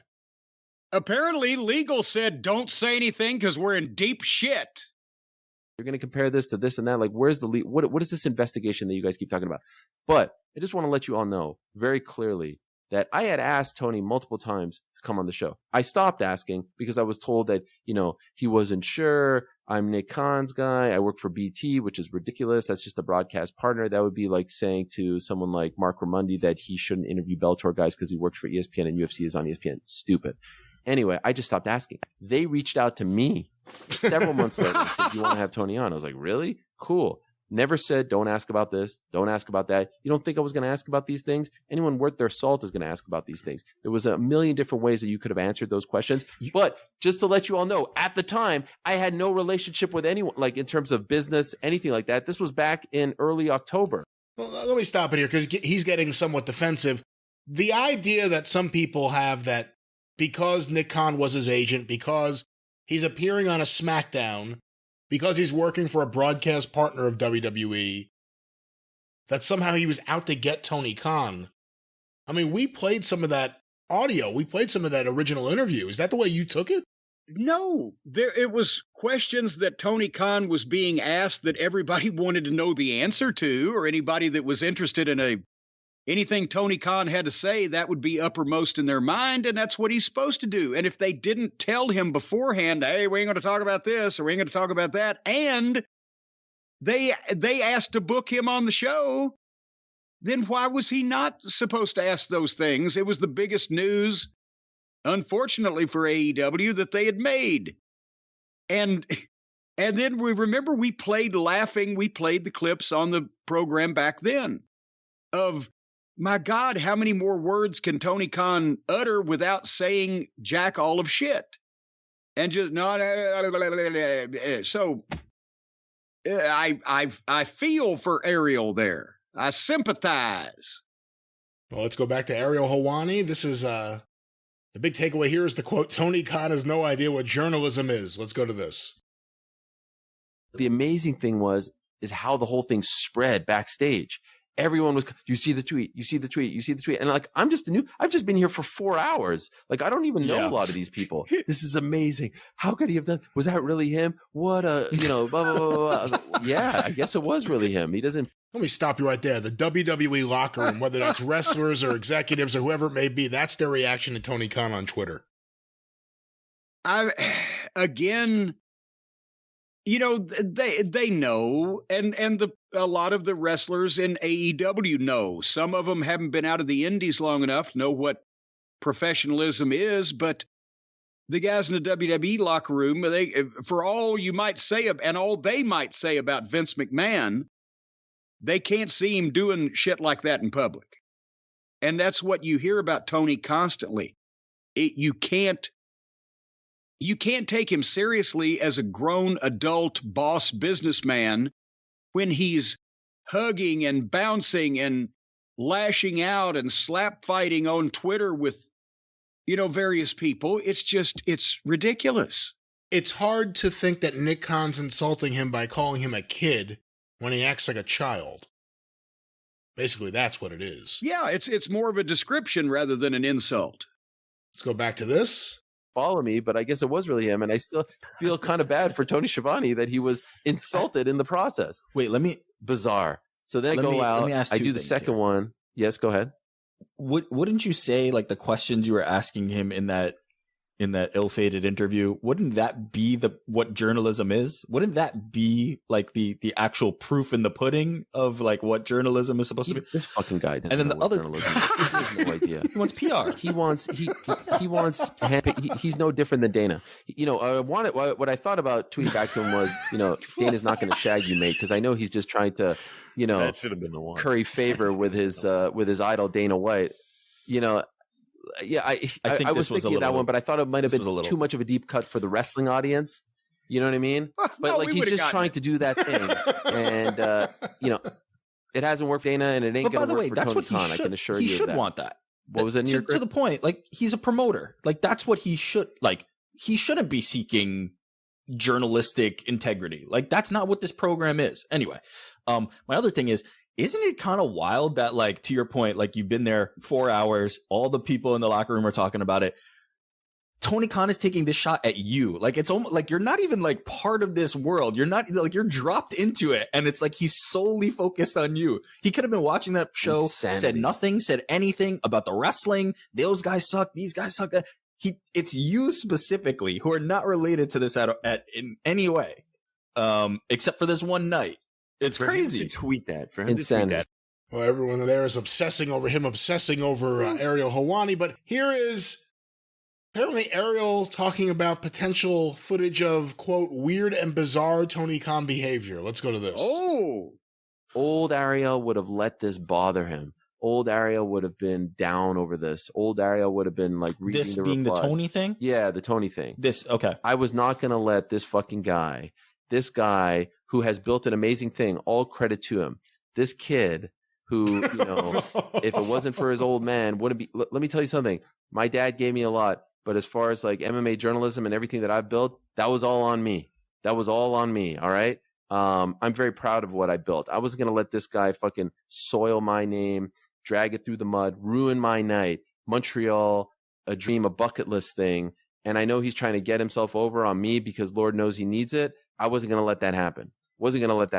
Absolutely not. And I could tell you a lot of other stuff about that interview that we didn't show, about how weird and bizarre that whole thing was, but I'm not going to do that. Right. So then I'm in the car and I'm thinking like, I actually thought I wasn't going to reply, to be honest. But then I was like, fuck it. Helwani, 10-7 all day, every day. So I just throw back that thing about, thanks for watching. What pushed you over? What was the moment? I don't know. I was in the car going back home. It was night. I was feeling good. And I was like, I'm not just going to let this slide. You know what I mean? No, you're not just going to call me a fraud and get away with it. And honestly, I felt bad for Tony. I felt like I needed, Schiavone. I felt like I needed to, Schiavone, yeah. to stick. Oh, give me a break with the defending Tony Schiavone's honor. Oh, come on. That's ridiculous. Somebody's got to. His own employer won't. What are your thoughts? I mean, there's more audio, but I don't know how much more we can go through. He thought it was fake. Everyone backstage was high-fiving him. Tony does himself no favors whenever he appears in public. Either you hear the sound of his voice or you see his actions or whatever he does. He needs someone to... I know he doesn't appear on television regularly, but he does the media scrums. He's out there during breaks where you see fan video of him hopping up and down on the stage or hugging people or, booking matches or whatever.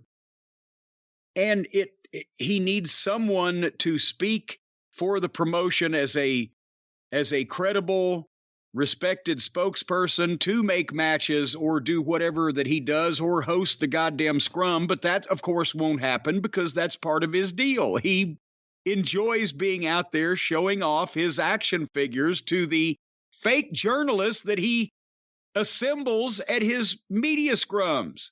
Let's remember, he's talking about fake journalism. There's no real journalist there. It's not fucking Time Magazine and the Washington Post. It's the Wrestling Observer and, Dick's Discount Wrestling Site or whatever. And nobody can say that they're legitimate journalists. It's like Ariel Helwani talks about real sports on a real platform in a real way. But anyway, that's what Tony needs to stay off the air. Either that or people need to threaten to quit breathing it. That's my opinion. Well, we'll agree on that. Somebody ought to sue over this. Oh, we're going there. Well, I don't know. Somebody ought to sue who? Well, who would you sue? I'd sue my sister, Sue. You know what she does? She sews. Sue sews? Sue sews. See? See? See? See Sue sew? See, Sue sews. You don't remember that? For heaven's sake. My sister, Sue. What does she do? She sews. She sews. See? What's your name, Cy? Nevertheless. I don't want to talk about Sue. I want to talk about New. That's right. We want to talk about New Sue. That's our friend Sue New. Oh, what the hell? Just play the music and let's get into it. Call Stephen P. News.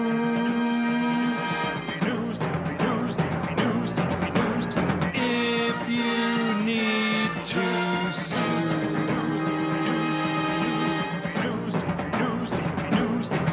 An outlaw mud show or two. Still to the rest. Well, I'll tell you one thing, ladies and gentlemen. If you want to hear about something that's going to make you so mad you're going to shit your britches, I'll tell you right now, and get started ready to shit. Because, again, the folks down there in Louisiana at Entergy, their big energy company down there, there was an article about it in NOLA, NOLA.com. That's New Orleans, Louisiana, to you folks who are not familiar with the Cajun country down there. NOLA.com profiled and illustrated that the Entergy leader who is retiring after all of the scandals and the way that they damaged people's lives, he leaves with $43 million worth of stock to make him feel better on these cold winter nights. Well, I'll tell you what, he better stock up on the firewood, because Stephen P. New at newlawoffice.com, 888-692-8084 is on the fucking case, baby. And as a matter of fact, there was a major hearing in New Orleans recently regarding certification of the class action where they are suing Entergy. NewLawOffice.com is on behalf of 350,000 residential customers, 17,000 business customers who were without power anywhere from 1 to 3 weeks because of their negligence. They give this asshole that was running this shyster operation $43 million, but they couldn't spend a dime to reinforce the towers to withstand the 94-mile-an-hour winds from Hurricane Ida that they had promised to do the last time that they had gotten in the soup, courtesy of a hurricane. Is, oh, we're going to take care of all this. Well, they gave all the money to the bigwigs. And now, class action, baby. And that's all the kind of action that Stephen P. New takes, is actions with class. We're going to try to find out the results of that hearing as soon as possible. But Entergy is not looking like they're going to have much energy left when Stephen P. New gets finished with them. And on the opioid front, Brian, you always want to be in the loop on all of the latest opioid news. You tell me many times, if you hear anything about any opioids, let me know. Well, here you go. I don't say that. You say that all the time. I said if you have any, I'll make sure to get rid of them. Well, you were kind enough to offer that. Maybe we shouldn't be making jokes about this. Well, now, but in any case, because we're not babies. We are not little babies. We're grown adults. And we know right from wrong and left from right, and that's why we use our indicators. But the people who don't know right from wrong are being actively pursued by the newlawoffice.com. There's a mass litigation panel actively underway in West Virginia against 75 defendants on the opioid front. And New Law Office is also part of a multi-district litigation against the consulting company McKinsey in San Francisco. You remember McKinsey. They're the company that put out that bullshit sexual report years ago. What? The McKinsey report. You remember that? Talking about the elusive female orgasm and all that type of stuff. Is it elusive to you? Well, it hadn't been elusive to me. I've never had one. But I'll tell you one thing. What's the matter with you? You've never had a female facts. Orgasm. That's right. But anyway, McKinsey's going down in San Francisco. If you're going to San Francisco, be sure to wear some fucking legal protection in your hair, because newlawoffice.com is coming out there and they're going to cause chaos. And they're filing cases in New York, Ohio, Tennessee, and Louisiana. Oh, I'm sorry, not Louisiana, L.A., Los Angeles, I believe that. Is it Los Angeles or Louisiana? I don't know. On behalf of the little addicted babies in the near future. That's newlawoffice.com, 888-692-8084. If you want to get even with those McKinsey people out there for putting thoughts in your wife's head, all the older folks are rolling in the aisles right now at that. Well, then there you go. And there you are. No, you're over there now.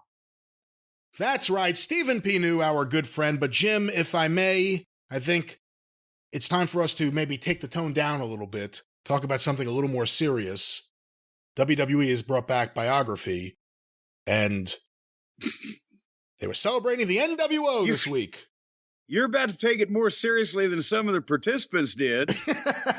We're bringing it down. Again, these programs, they're very artistic. They do some wonderful research with the deep cuts of footage that you would have thought, how the fuck did they even find that? Right? All the backstage stuff that they didn't show on television and the WCW shit from 30 years ago. Even if they did show that on television, most people didn't see it. And they put these shows together well. I guess what I'm trying to say is they're very attractive looking programs visually, and the content depends on the individuals involved in many cases. Would that be a fair summation? For the most part, it depends on who's involved, wrestler-wise, or you mean talking head-wise? Well, yeah, I mean, like talking head-wise and who's actually telling this story.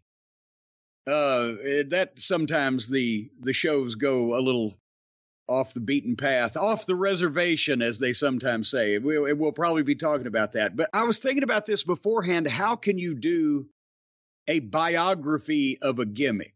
Now, I understand when they did the Randy Savage or they did the Ultimate Warrior, they did an individual, their life from start to finish.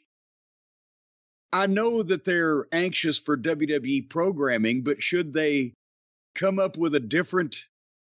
Well, they already have come up with umpteen different series. There's more WWE on A&E now than there is on any of their other networks. But it's all the classic stuff, or what's supposed to be classic. But you see what I'm saying? It's a loose definition of biography. It's a loose definition of A&E. It was arts and entertainment. Remember when that network first started, what was on that channel? Yes. There was the fat lady singing at the opera. That's right. And I don't even think Bob Ross made it to arts. He was too much of a blue collar kind of artist for that. They were going for the ritzy titsy things. And then suddenly it was cable. Yeah. Well, look now, Ancient Aliens is on the History Channel. And if you go to the Learning Channel, you won't learn shit. If you go Discovery, you won't discover anything. Was that part of the initial pitch, you think, to the investors of the History Channel? Like, all right, what do we do if we run out of history? Well, we'll just start talking about a new history with aliens. Like, how did that end up on that channel? But, think about this. You shouldn't ever run out of history because somebody's always making it. Right? Yeah. You're the History Network. You should not worry about how many Abraham Lincoln documentaries you make. Just keep churning them out.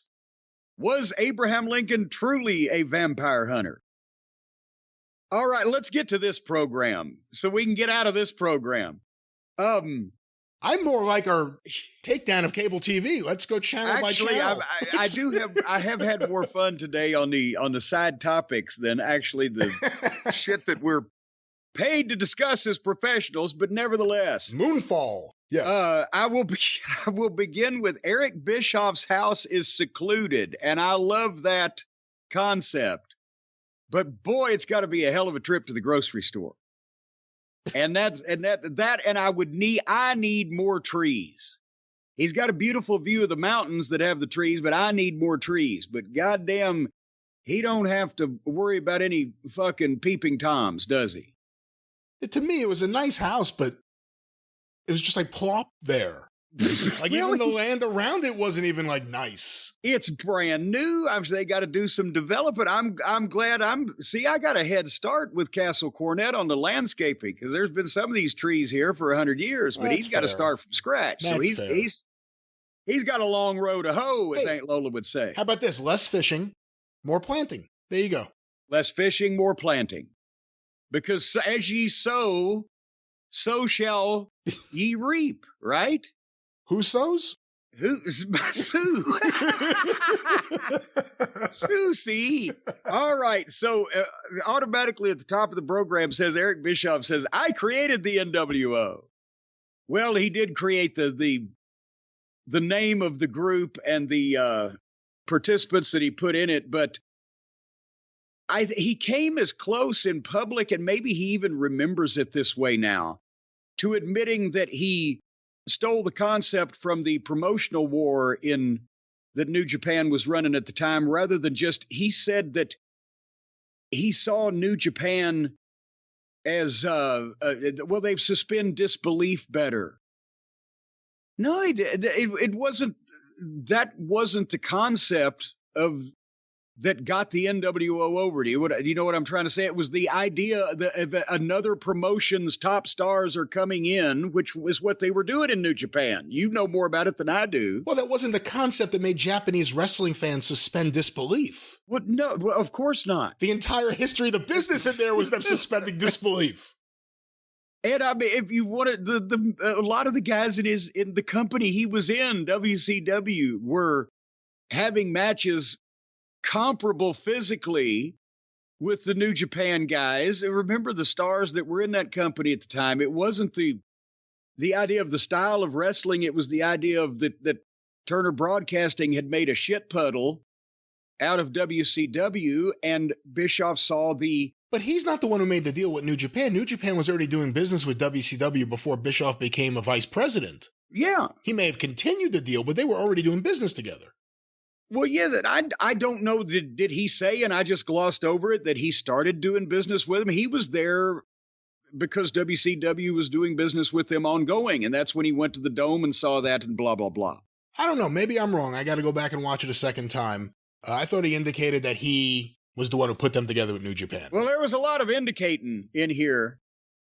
You can tell how smooth a salesman that Eric Bischoff is, and that's why he was so good in sales, and that's how he sold himself to Turner, and that's why he was such an outstanding television personality as a heel, because he sounds like a genius talking about wrestling.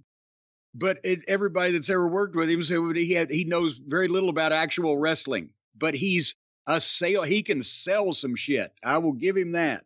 And he's smooth. And he told the truth at first about WCW's dismal state, but he didn't indicate why, and they didn't want to get into it. But it wasn't the wrestling. It was obviously, as has been told for 30 years, the management, since they'd gotten the thing. But he said, we needed a star. They had stars. They had no company. They had no infrastructure that was making any inroads in anything. They had run off the audience and the house show fan base, and it was just a second-rate blah, blah, blah with all these still big names in wrestling. But rightfully so, when you sign Hulk Hogan, you'll make a lot of fucking news. But then they presented it as in this program as like if it was a big deal instantly that Hogan was there. And then he didn't, and then they alluded to, things were getting a little stale about a year and a half, 2 years later, whatever it was. Was it not?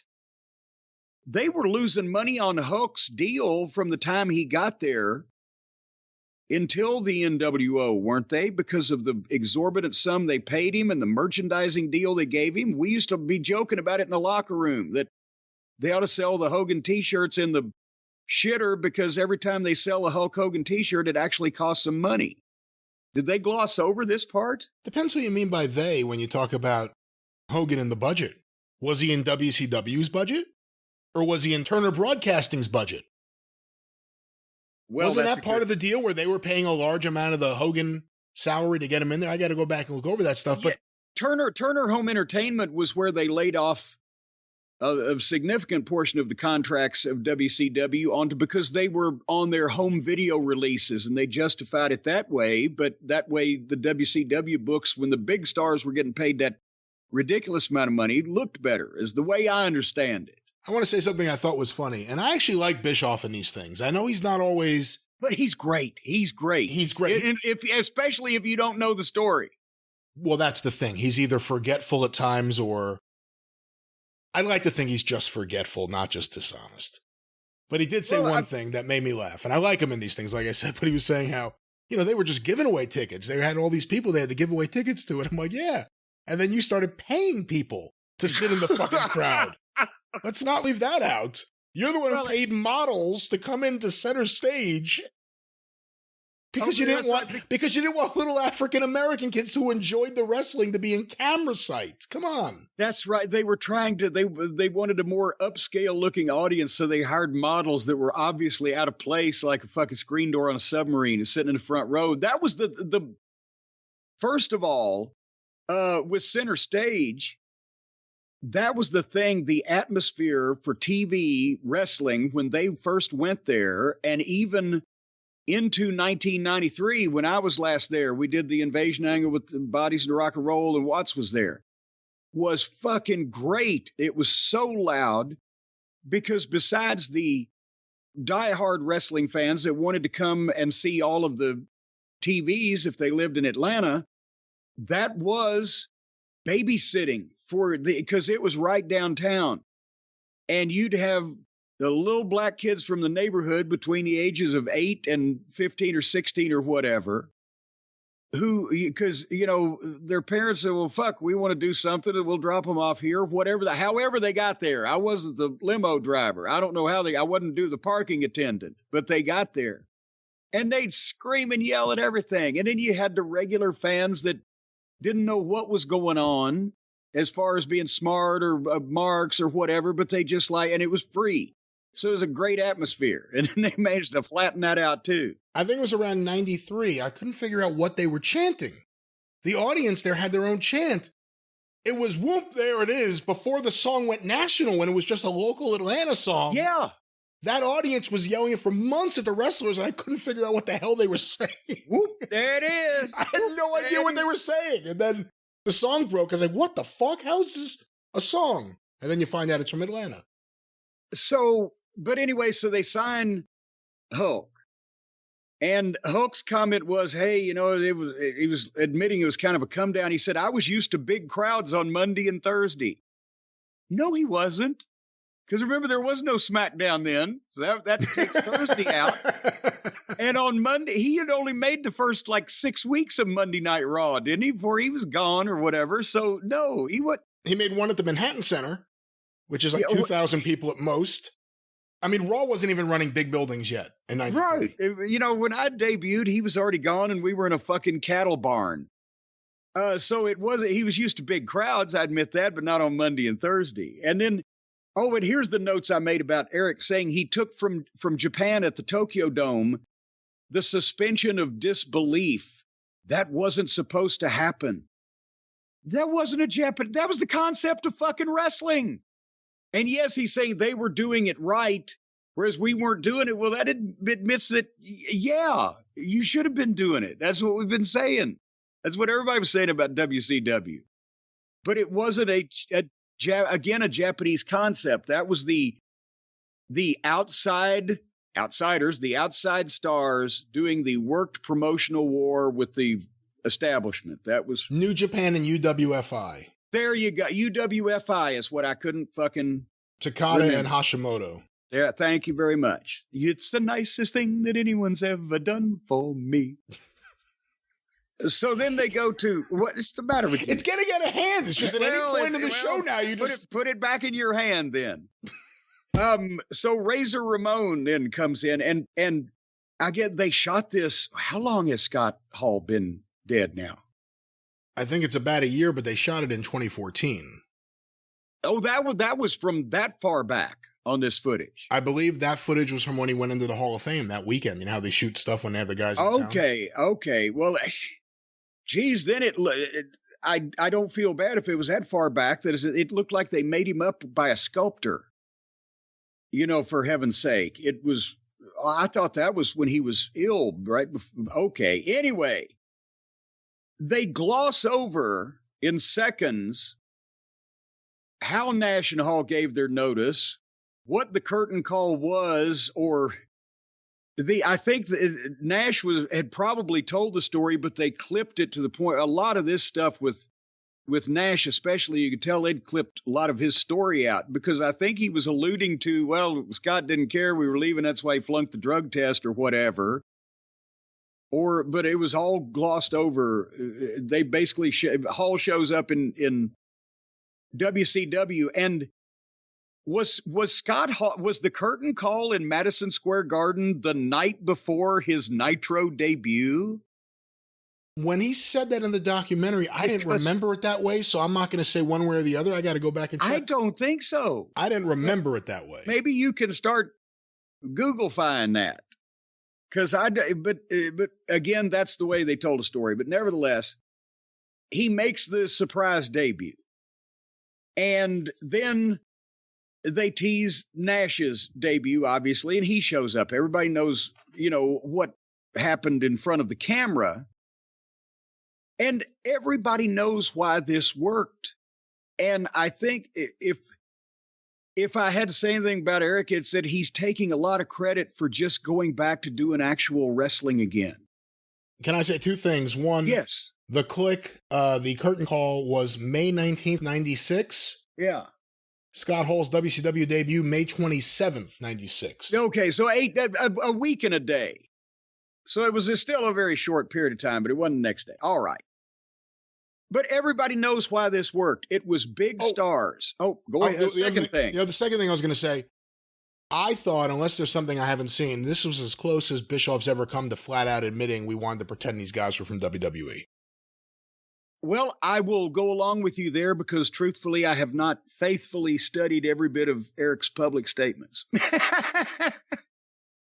But that, again, that was the lawsuit.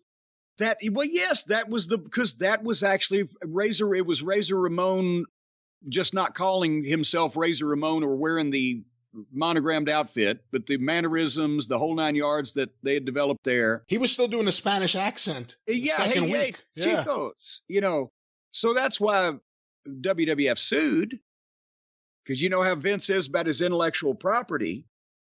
But that, again, that all ties into everybody knew and knows and has known why this worked. They were big name stars coming from the other promotion, which the last thing that everybody that followed wrestling then still believed was that the promotions hated each other. And they came off as badasses, and they were allowed to come off as badasses with the biggest push possible on the television. They were put over everybody. And they were presented, at least at the start, before the storyline became somewhat obvious, but then people were invested. It was presented as real. These guys aren't from here. We don't want the blah, blah, blah. And that's elementary professional wrestling. That's every goddamn surprise debut that's ever been. JR said in 1988, that was my angle. My God, they don't even work here. It was JR's quote. It was my angle. The original Midnight Attacks from the AWA. And I didn't invent it. And then the footage that I'd forgotten about when they were in Charlotte, and that was luckily very early on, they were in Charlotte with that. And you see the squad of Charlotte Police Department officers hit the ring with their hands on their guns and unsnapping their holsters. That Doug Dillinger arranged that. I mean, it was Charlotte. The cops had a relationship with Crockett Promotions for 30 fucking years or whatever, and it continued over when Doug worked for WCW after they bought Crockett. And it wasn't like the obviously fake cops you see on Raw that, look scared to be there and couldn't write a parking ticket. So, again, this was making shit look as real as possible is as old as fucking Amarillo, Texas in the 1930s that we always talk about. So that's it, but it was great promotion and it was done brilliantly. I'm not saying that, but it's not, and it was different people put together with an updated look. But is this, I wrote it at one point. That was this and kind of an update. Once they got the NWO going and celebrities and all that stuff, it was 15 years later, the Rock and Wrestling Connection. Now they're riding on the celebrities and the fucking cool factor. But we're getting ahead of ourselves. Did you notice Eric Bischoff was nobody remembers this. He was one of maybe the worst babyface that in the history of wrestling television. He didn't come off as the babyface announcer or trying to really be in charge of the company. You didn't like that fucking guy. But what a brilliant, stellar heel he is. You know, if I can say one more thing, I actually think, and I always have, that because of the fall of WCW, people completely overlook the positives, the things he really did to change the game, expand the money in the game. Again, before the downfall, which could have been prevented with better management. I do think he gets the shaft when it comes to the actual accomplishments he's had. Because as a fan, and again, you were working for the competition, this was one of the most exciting times, or maybe the single most exciting time to be a wrestling fan for me ever. Starting in the summer of 96, with just everything happening in wrestling, not just there.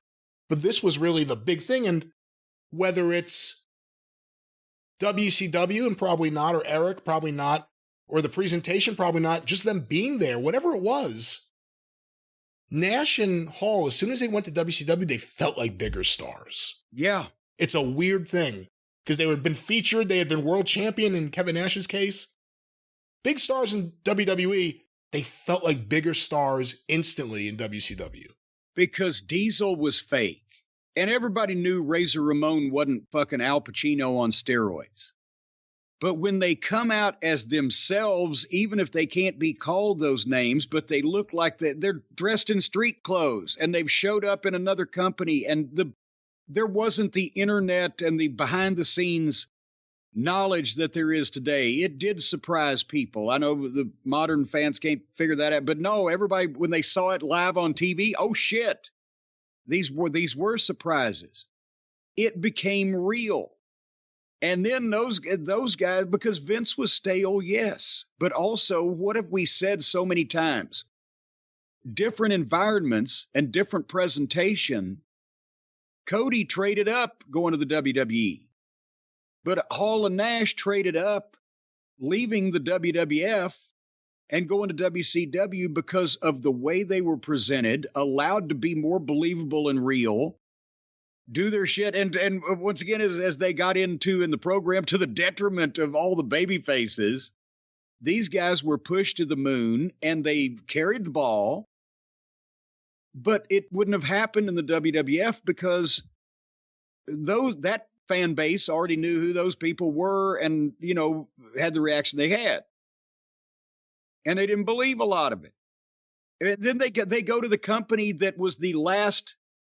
WCW was the spiritual successor of Crockett Promotions and the NWA, so they went to the last place where they had any kind of fan base where the people really wanted to see that wild, crazy, real-looking shit. And then they built on that from there. Go ahead. No, that's we can keep moving. The biography rolls on. So then who's the third man? And Eric almost admits that Hulk wasn't over as a babyface before the turn.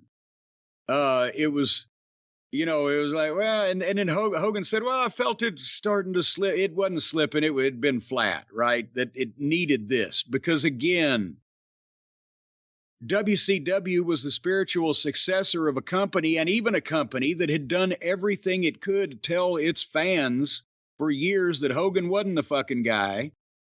And then they bring in Hulk Hogan and make him the fucking guy.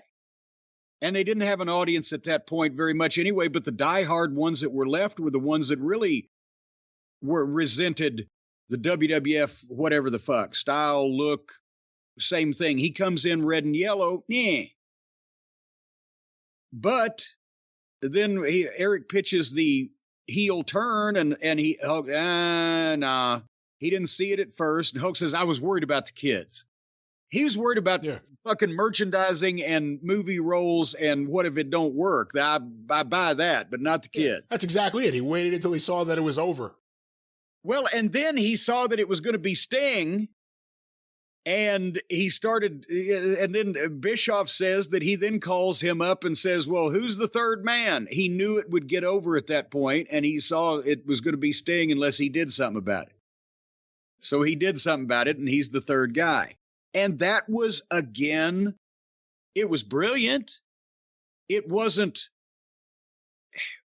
a revolutionary idea to turn a top babyface heel. That's been going on since the dawn of time. I think they made it a big deal, like nobody will ever accept this, to make it a shocking thing. But no, it made sense because they were tired of him as a babyface. It'd been 15 years. And it always freshens if a guy got stale in the territory days in one way or another as a heel or a babyface, and he's figured in some kind of way, he's in the office, or he's a top name you don't want to lose, but you need to give him some juice. Switch him heel or switch him babyface and run it for a year. You can't be flip-flopping. And then if you do switch him back with the right people under the right circumstances, he's stronger than he was. Because in effect, how can I miss you if you won't go away? But when you switch somebody in that kind of position, they do go away without actually going away. It's a different personality inhabiting that body. But then the fans remember the good guy, or they remember down deep the bad guy. So when the heel switches babyface, now they want to see the fucking heel that they now are on the side of kick the shit out of the heel that they don't like even more now because he's fresher. Or if the babyface switches heel, then they will hate him because he's a turncoat. But when another heel comes along to fucking push that guy into turning back babyface, they've missed him because he went away and now he's come back. So they'll accept it if you do it right. Brian, am I over elaborating? No. All right. So anyway, and Bischoff admitted they had no plan for the NWO once they turned Hogan heel. That I believe, but oh my God, I can't believe it. And would that prevent you from doing it? If you had the moment right there, but you just didn't have the ending in mind yet, would that stop you from doing it?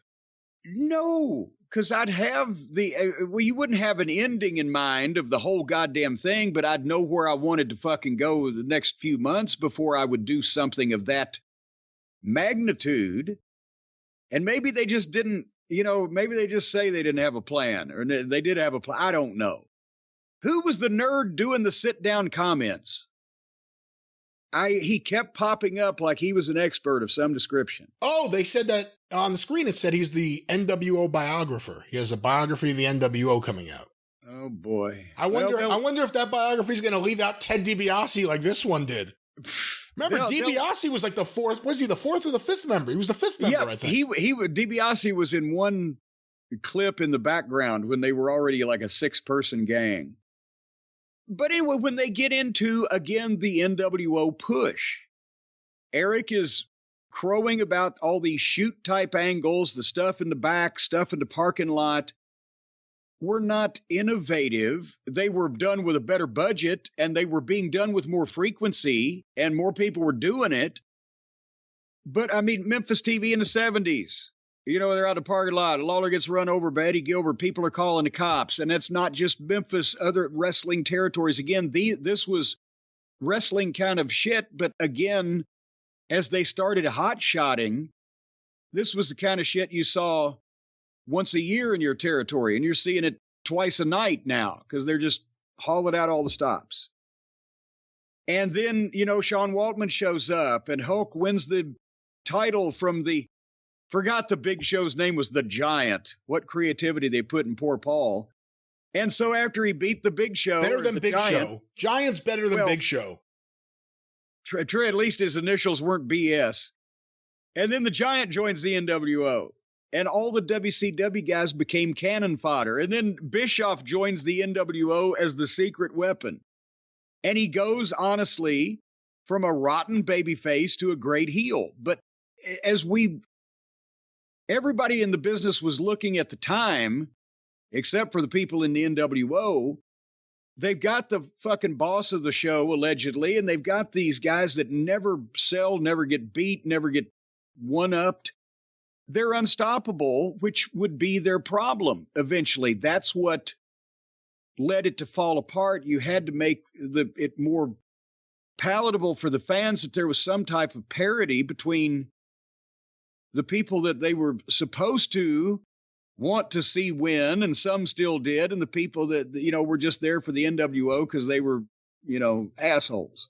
they ended up going with Sting, and they obviously ended up extending the NWO and transforming it as years went on. But I guess the thing was there for them to have like a united WCW front really get together. Flair's camp and Savage, who's a loose cannon, and Sting, if he hadn't done that, and Luger, and the Dungeon of Doom, and that wacky, like if everyone got together to fight the NWO, we never really got that. No, you got a bunch of disjointed, ineffectual, fucking half-ass attempts at people fighting the NWO that were thrown together piecemeal, but no, the Sting was the only one they put concerted effort in, probably because Sting was one of the biggest contract that didn't come from the WWF.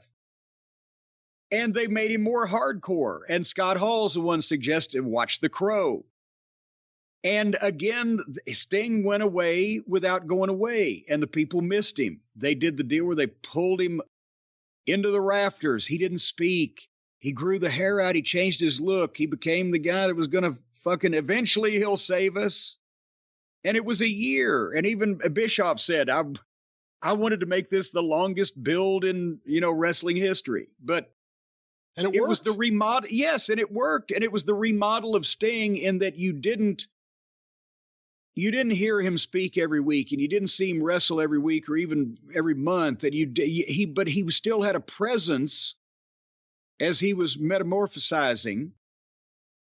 And that's, again, when you have, here's the thing, that's the only wrestling company in history that had the budget that could have paid Sting his contract to just sit up in the rafters for a fucking year. So that's one thing, but it was great and it worked. But you couldn't have done it in a previous generation. But that's at that point, they're building Sting and Hogan, and the NWO is over like crazy, and they got Dennis Rodman, and they're stealing fashion tips from rappers, and they're on Jay Leno. That was rock and wrestling from 1985, rap and wrestling, or just cool culture in wrestling in 1998. And, but then Bischoff admits it's harder to remain successful than become successful. And did you get to the point, because a couple of people had tweeted about this, and that's where it came up in the program, because I had to watch out for it. Where I told you about this when I first heard about the program, where Hulk said that Vince told him they were 2 weeks from closing the doors. Now that you've seen that and fully seen it fleshed out, I have. He actually believes that people are going to believe that. With Hogan, you don't know if he does. Do you think he believes it, or does he know he's lying? You would almost have to fucking know you're lying about something like that. No, but you see, like George Santos, you look at this guy, you're like, this guy knows he's full of shit. He knows he's a liar. I think with Hogan, he starts telling a story, and he almost gets lost in his own story, and then he starts believing the story, and by the end of it, he's telling you a story, but he thinks it's actual reality. Brother? Well, boy, that sounds like a lot more effort and time and energy than just telling the truth. But Hulk follows up saying that he's the one that told Ted Turner to go head-to-head with the WWE. That's the only way you're going to beat him, brother. When everybody knows the story, and it is true, Bischoff in the meeting blurting out, well, we got to go head-to-head. Okay, do it. Oh, shit. He's told that himself. But Hulk says he's the one that told, because Hulk and Ted talked all the time. And then Hogan says, when they are discussing the NWO and the peak of its success, he says, well, we got close to, we weren't trying to put Vince out of business, but we got close. I talked to him one time. He said that he was a couple of weeks away from shutting the doors. Well, I was in that goddamn monolithic, megalithic, 4-story plus a parking garage underneath fucking office tower in Stamford much more often than I wanted to be all through that period of time. And there was nobody conducting a yard sale. There were no checks bouncing. There were no people being laid off. He screwed Brett on his contract. And Alfred Hayes. And that was 2 years previously. And JJ. That was at the same time, 2 years previously. And we're not talking about he had never screwed anybody. We're talking about this particular point in time. From when I was in the office on a regular basis from 96 through the middle of 99, Nobody was running with their heads on fire. Nobody was being fired, laid off. There were no fucking, suspicious emails floating around like, take your personal belongings. And I was sitting listening to Vince talk to various department heads, either in person or on the phone, about plans that they were making for months and months in advance, is the point I'm making. So, but is there any chance, years later, anytime after 2002, he was there 2002, 2003, maybe into 2004, anytime would Vince and him have had a talk and Vince said, the truth is, I didn't want to tell you guys, but we were on the verge of closing the doors because of what you were doing down there. Is there any chance that could have happened? Because of what WCW? No. At no point in time. I think Hogan is taking the story that Vince told Brett that he, because he didn't want to pay that contract. Oh, things are dire. As meaning that, okay, well, we're putting him out of business. But that was 97 anyway, as we know, the summer of our discontent. And he's taking that to extrapolate that, oh my God, they were on the verge of, no, the company wasn't going to shut down. And I'm not denying that Vince may have alluded to that to Bret Hart to get out of that, how many millions of dollar contract it was when he screwed Bret around. But no, there was never a point in time where, because it's not like Vince was presenting sunshine, lollipops, rainbows, and waterfalls to us when he would rant and rave about how he lost $6 million in 1995. I think he would have said when we're sitting there, or when he's talking to his department heads or his financial officer on the phone or his fucking legal team, well, goddamn, I don't think we can make rent next month. It's ridiculous.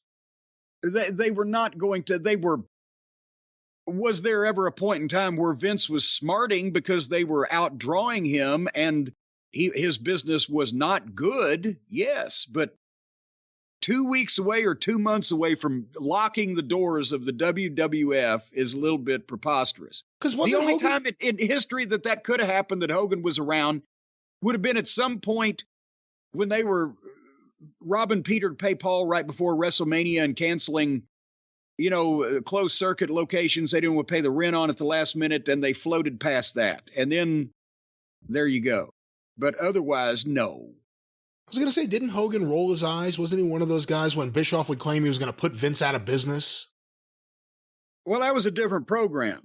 Oh. So there you go. Anyway, moving on, Sting confronts Hogan after the 1-year build, the press conference, and the whole 9 yards. And Eric admits that Sting, the plan all along, he would beat Hulk and be the world champion and redeem WCW in the eyes of the fans until the night of the show.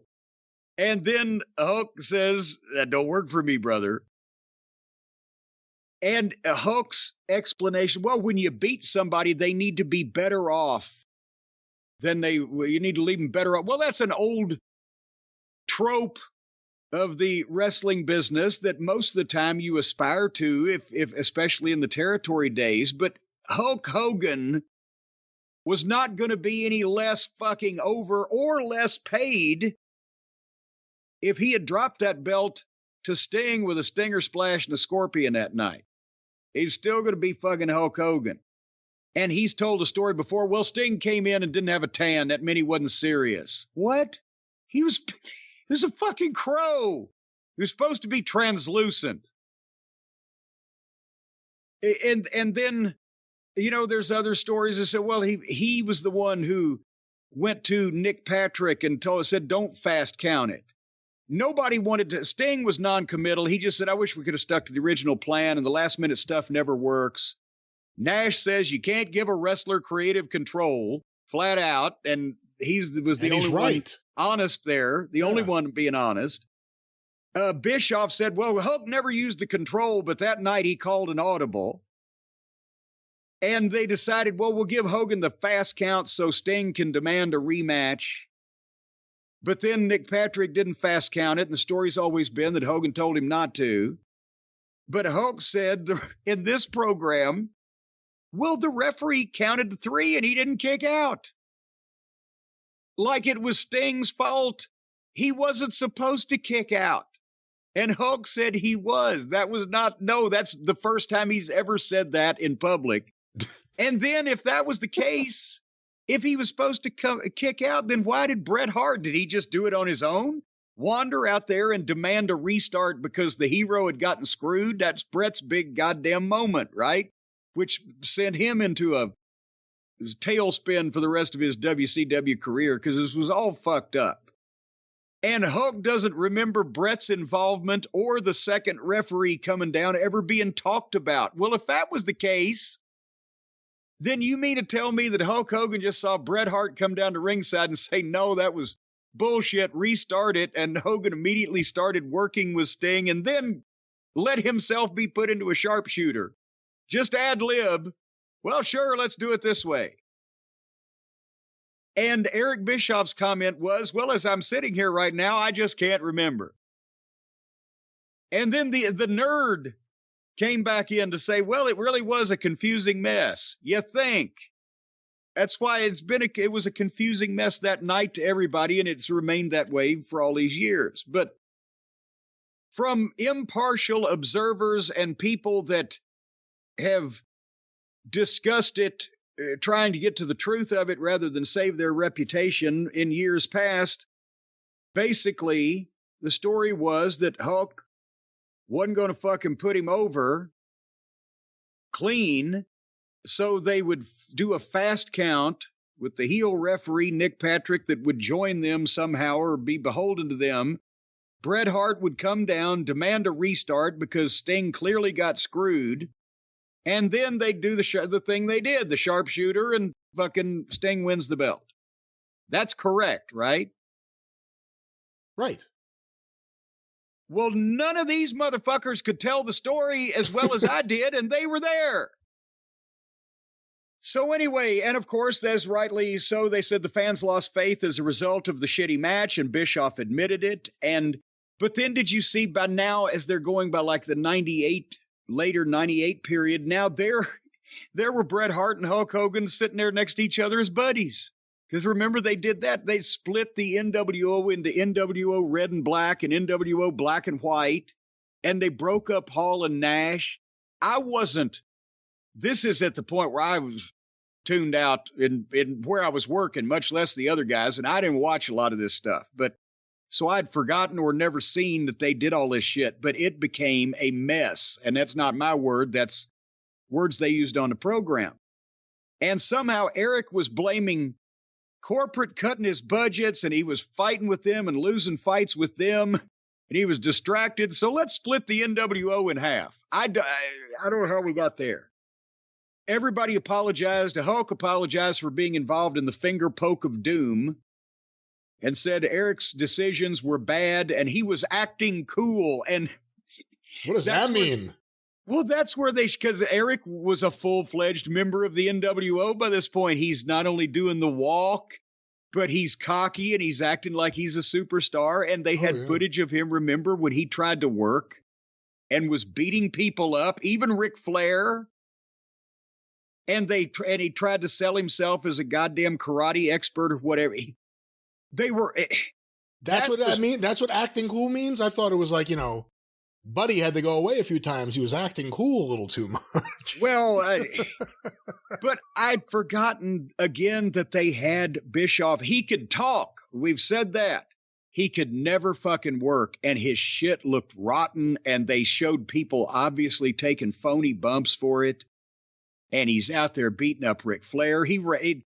And Hulk says Bischoff is a mark for Hall and Nash. We need to get back to business. Well, he's the one that started the downfall of their business with Starrcade 97 when he just couldn't come in and act like anybody but Mil Mascaras and do a fucking job after a year-long build. And then it pretty much after that, they jumped around a lot. Go ahead. It just is amazing showing up the day of and deciding, you know what? Everything we've been doing for over a year, I've just decided we're not doing that. That's worse than anything Shawn Michaels ever fucking did. He better be glad Sting was Steve Borden and a modern generation guy and professional and didn't want to get involved in drama because can you imagine if he tried to do that to Randy Savage? What the match would have looked like? Well, Randy would have been confused if Hogan went off script. Well, and I could pick other people, but I'm just thinking of people that he's been in the ring with. But at the end of the program, they jumped to Vince buying WCW, and Hogan blames the merger, AOL, Time Warner. He doesn't mention the massive losses of $60 million plus. And then suddenly they jump ahead to 2002, where Hulk and Hall and Nash arrive in the WWE as the NWO and try to be heels and run over the Rock in the ambulance with the fucking semi or whatever the fuck. And then Hogan talks about how astonished that everybody was when he was cheered at WrestleMania. You know what he did, don't you, Brian? What's that? He had gone away and they missed him. Because there's no way that after that run in WCW that Hulk and Hall and Nash were going to be the NWO and WWE and babyface era heels. It was not only still a different audience, and it remains a different audience in AEW to this day in some part, in large part, but also now it's Hulk Hogan after 9 years. The say your prayers, take your vitamins that the company was built on. It's not WCW where he was seen as the goddamn enemy when they were pulling for Flair all those years. And here comes this guy and stealing all the thunder. This was our wrestling. Now he's gone back to where he was their wrestling. Toronto. And in Toronto. So, of course, that, they missed him because he went away. And he tried to attribute it to the NWO being cool. The NWO didn't make a fuck to the WWF audience in 2002. They got Hulk Hogan, Scott Hall, and Kevin Nash back. There was no coverage of Hall and Nash's return. And, of course, they were somewhat spotty and nothing, to the extent of the Hulk and Rock match. But that was, again, it's a different atmosphere and different audience in many parts that thinks a different way and has been trained a different way. And then you add in nostalgia. We missed you. You really did go away. It wasn't you turned heel in our company. It was that you left our company. But now you're back. Yay. These are elementary wrestling reactions, and they're just magnified because we were talking about some of the biggest stars in the business at various points. So, but basically then they jumped to Scott Hall's death, and Nash was obviously emotional about that. And I think they should have left it with that instead of Eric telling the heartwarming, cockle-warming story of the fan who asked him to walk her down the aisle, because I think Nash was a little more emotional and a little more to the point of this, but they ended with the NWO Hall of Fame speech for the WWE. And there you go. This is, again, I'm not saying they didn't draw money or do any business. I'm saying when you look at it carefully, just getting people to try to believe shit is not exactly a novel concept in wrestling. But we are going to be living with more and more of the WWE retellings of history through this programming, and unless we still keep the impartial observers out there trying to keep everybody straight, don't you think? I think so. I think this is why it's so important that we talk about the real history of wrestling here on these shows. I want to reiterate what I said to you off air before we watch this, because I stand by it. This is the least dishonest I've seen Hogan in a while. Despite everything you said. I'm just curious what you're beyond the documentary. And Sean Waltman, I think, is always great in these things. And he's right. They never should have broken up Hall and Nash. Yeah. Simple as that. And Kevin Nash, despite being involved in some things I may not have been a fan of, I always love him in these things. He seems... He's a personality. And he's got a head on his shoulders. He's not a dummy. I thought that period of time in 96, from late spring into Survivor Series for both companies, was such an exciting time. And ECW, I was going to all those ECW shows in Philly, and it was just exciting. But the NWO, you watch those clips in the documentary, everything felt so live. Like you didn't know what was going to happen next. Yeah. And it's a feeling, and I haven't watched a lot of that stuff in a long time, but when you watch a lot of it, all of a sudden, like those montage clips and different things, nothing has that energy anymore. And that's what I really miss. It was such an exciting time. I was one of those kids watching both shows every Monday night, taping them and then making compilations. I mean, I was obsessed. It was great. It was such an exciting time, and it was the energy. And WWF at that time was, King of the Ring was what? May? June? When was King of the Ring? June. So that's Austin. Austin starts picking up leading in the Survivor Series to go against Brett. I mean, it was an exciting time. Things were beginning to happen, but like I said before, I think Bischoff, because of the downfall, because of his seemingly either forgetfulness or just not telling the truth, people completely denigrate everything he's ever been involved with, but he's an important figure in wrestling history, and I think the things he did right that could have hopefully been maintained somewhat with proper management shouldn't be put down completely just because he wasn't the proper management in the end. In the end. Yes. And I agree with that. I concur there. And I also agree with what you said. There's no energy like that now. None. In the two companies. None. And see, we've said, and also remember, these were compilation highlights of all these chaos. You can't just do chaos constantly, or then you have no normalcy to have chaos. It just becomes the norm. There's no baseline, right? We've said that. But having said that, in the two companies right now, the WWE is so slickly done and seamlessly produced, and everything falls into perfect place, except sometimes the wrestlers. It's so obviously overproduced and overscripted and over choreographed, and there's absolutely nothing going to happen of any kind of, spontaneous excitement. And in AEW, the shortcoming, they try to do what Nitro did or what classic old-time wrestling shows did, was have shit break out that's not supposed to happen.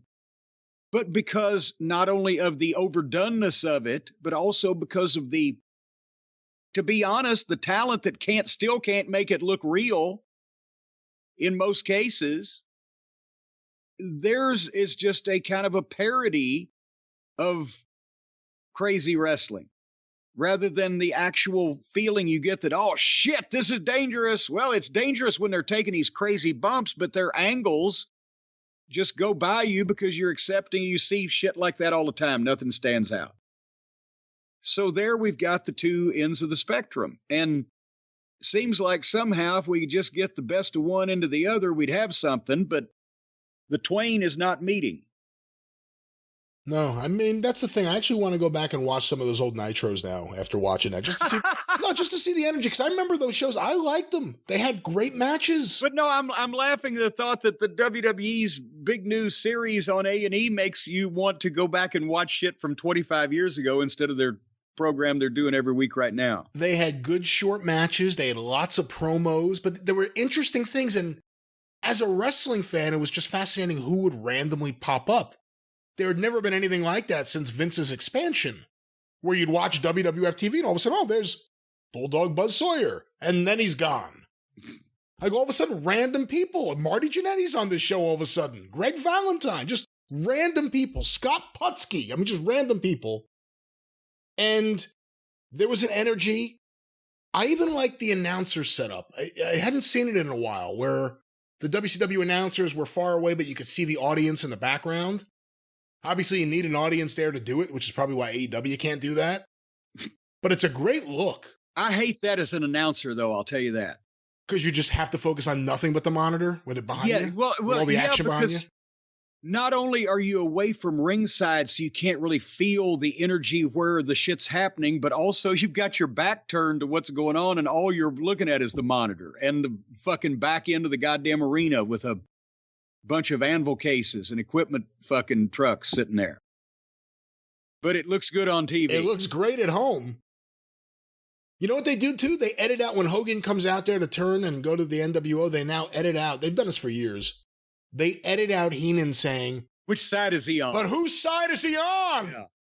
He got some heat for that because he, and it was a natural comment to make, to him at the time, but they thought, oh, he's giving it away. Well, no, I don't think that many people paid that much attention to it because it was, Bobby being the foppish color commentator sometimes in large part. No, that was the moment that made Bobby a babyface. He was right about Hogan all these years. He was right. He was the only one that saw through it. Poor Andre. Andre knew this guy was right. Well, that was Biography of the NWO. And we're going to digest the rivals between Hogan and Andre and talk about that this week on The Experience.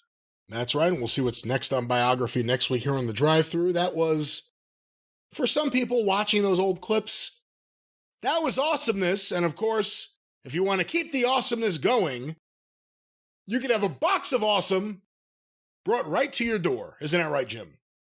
Well, I don't know about your door. I think people might have a problem getting over the moat that you've installed to get to your door. But most people, you can get a box of awesome delivered to your house every month from Bespoke Post or Bespoke Post. We're still arguing, Brian and I, but it's spelled Bespoke. And boy, I will speak about Bespoke right now. We've talked about the fact that they hand curate from small businesses that you would probably have never heard of otherwise around the country, unique items. And it's to everybody's, they have a variety of things, a ridiculous, a cacophony of things, a bountiful bouquet of items that you can choose from depending on your interest, travel must-haves, cocktail kits, cozy essentials, knives, luggage. I mean, they're all over the place. Whatever you like, they got something to fit it. What you do is you go to boxofawesome.com and you take the quiz, and your answers will help them pick the right box of awesome for you. They do new boxes every month across a ton of different categories. Hear that, Brian? I got the Weekender. What's that? Which, the Weekend, well, I'll tell you what it is. It is a beautiful canvas bag. It's a travel bag for the weekend. And it is not only a beautiful canvas bag, but it has the metal framework, leather handles and straps, the reinforced frame to make sure that, it takes a beating and keeps on ticking. The heavy-duty canvas, you ain't going to get any holes in this. Hand-hewn durability, vintage-inspired style. I'll have you know that this design is based on the bags that were once used by stonemasons to carry their building tools. So Stacy has absconded with it, and she is putting her painting tools in the Weekender so she can take them around. And I'm not talking about painting houses or barns. I mean portraits and landscapes. And barns. And she can paint a barn. Why not? A picture of a barn. Why not a mural on the side of the barn? Well, she'd need a ladder. She's only 5'4". Those barns are tall. But anyway, basically, this versatile bag that I'm talking about here, it's an heirloom level carry-all is what it is.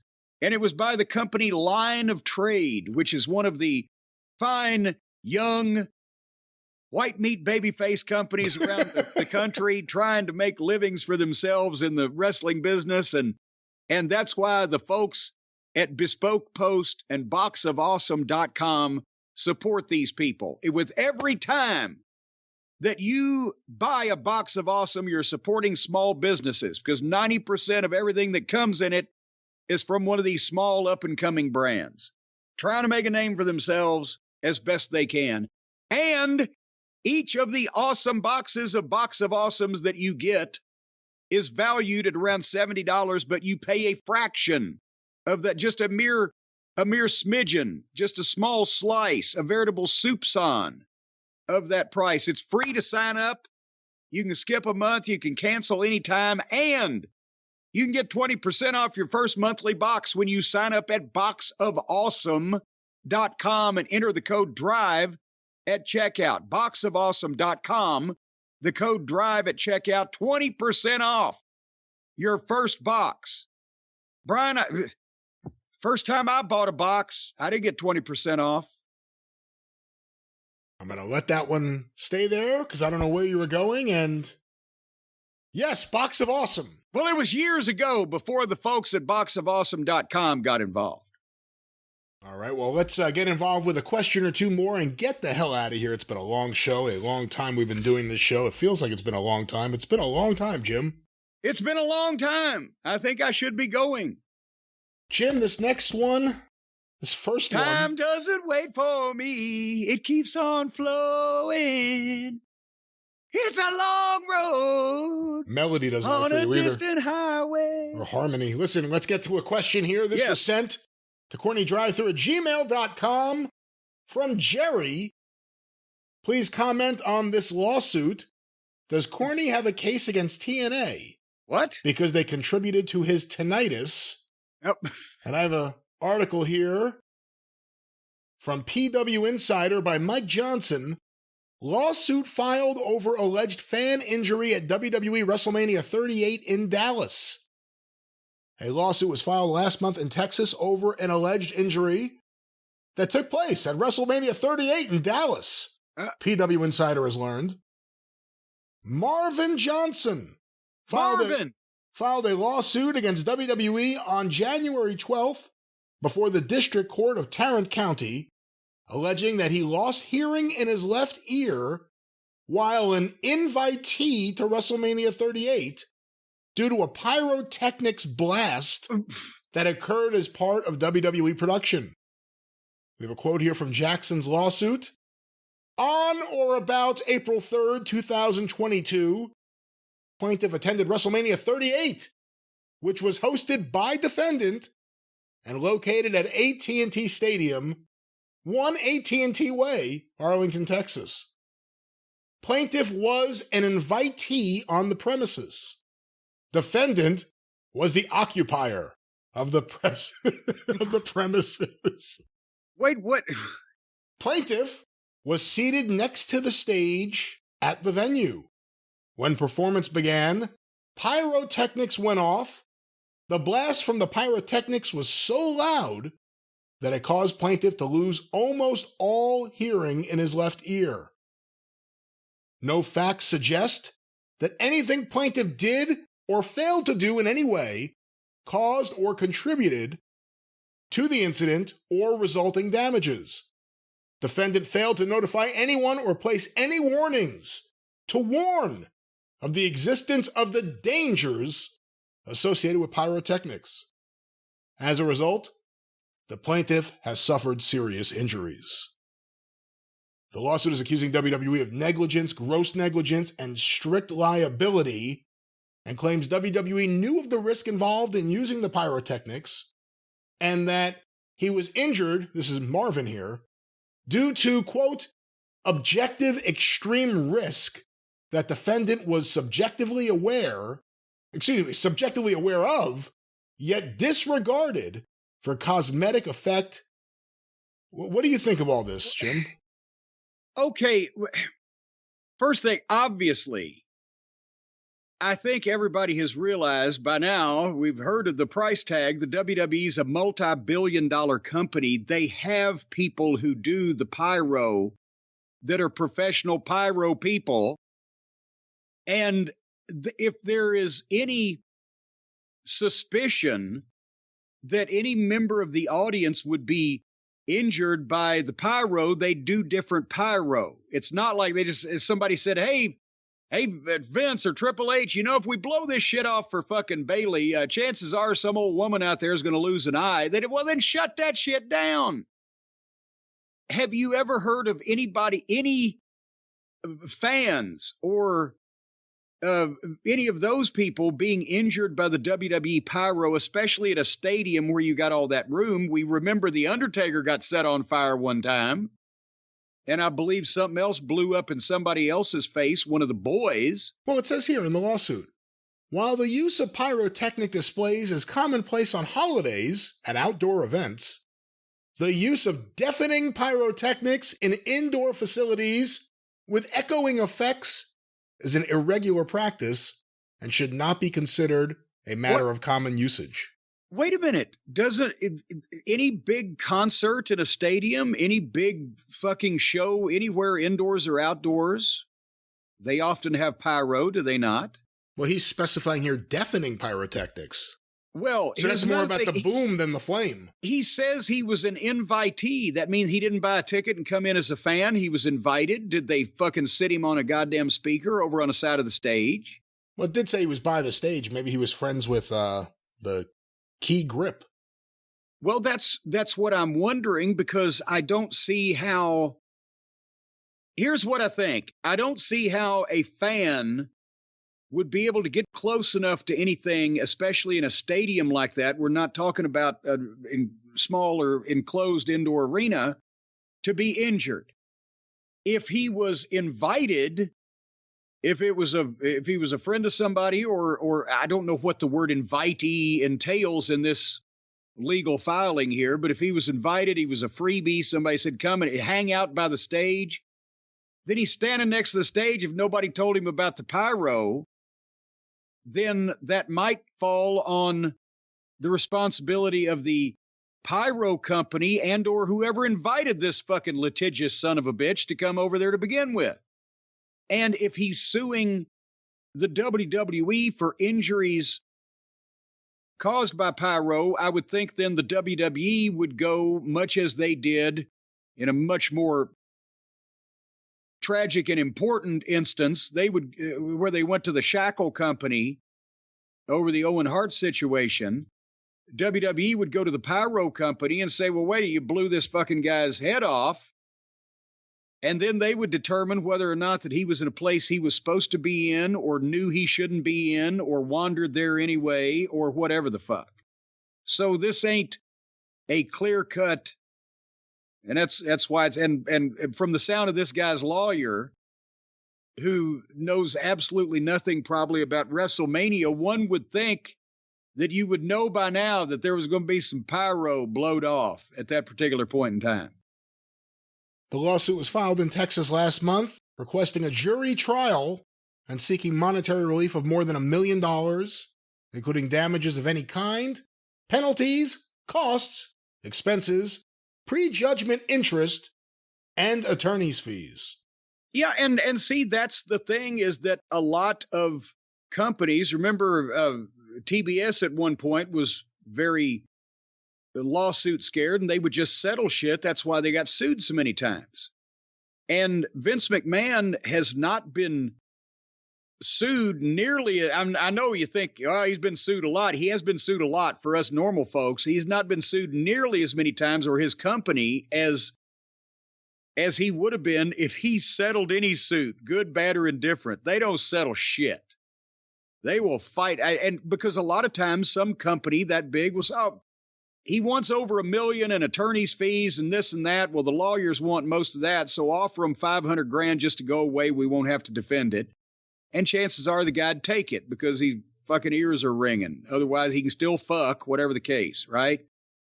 But that sets a pattern that you've settled, and you will settle. And that's bait.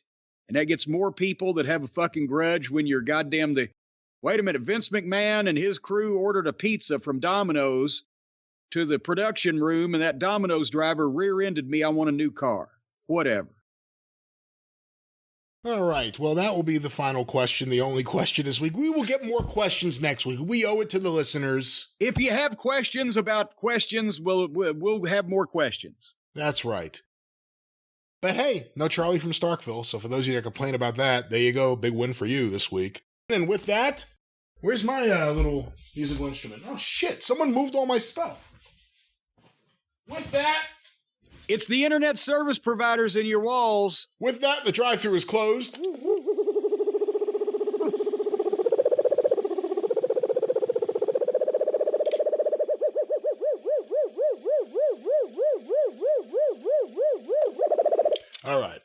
Is that Lemmy Winks? I'm going to have fun with it. It's not Lemmy Winks.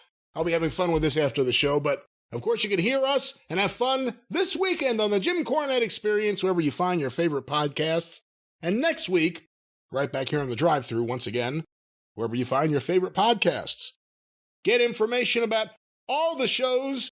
Go through the archive today at patreon.com/Cornette. Get access to the shows going back to 2013, patreon.com/Cornette.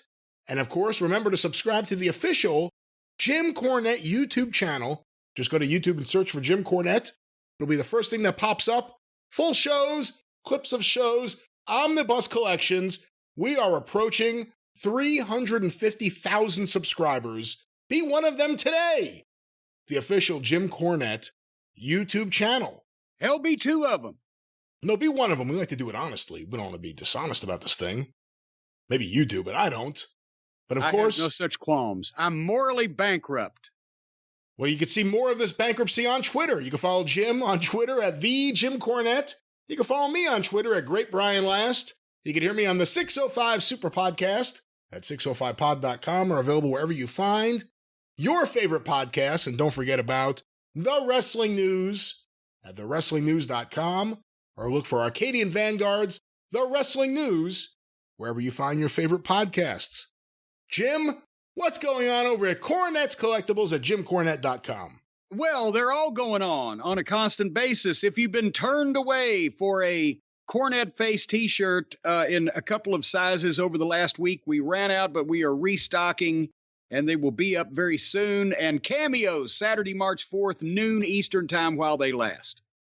At jimcornette.com. Of course, the Drive-Thru is brought to you by the Law Office of Stephen Pinu, 888-692-8084. Get even with Stephen at newlawoffice.com. But until this weekend on The Experience, and next week right back here on the Drive-Thru, for Jim Cornette, I'm the Great Brian Last. Tally-ho!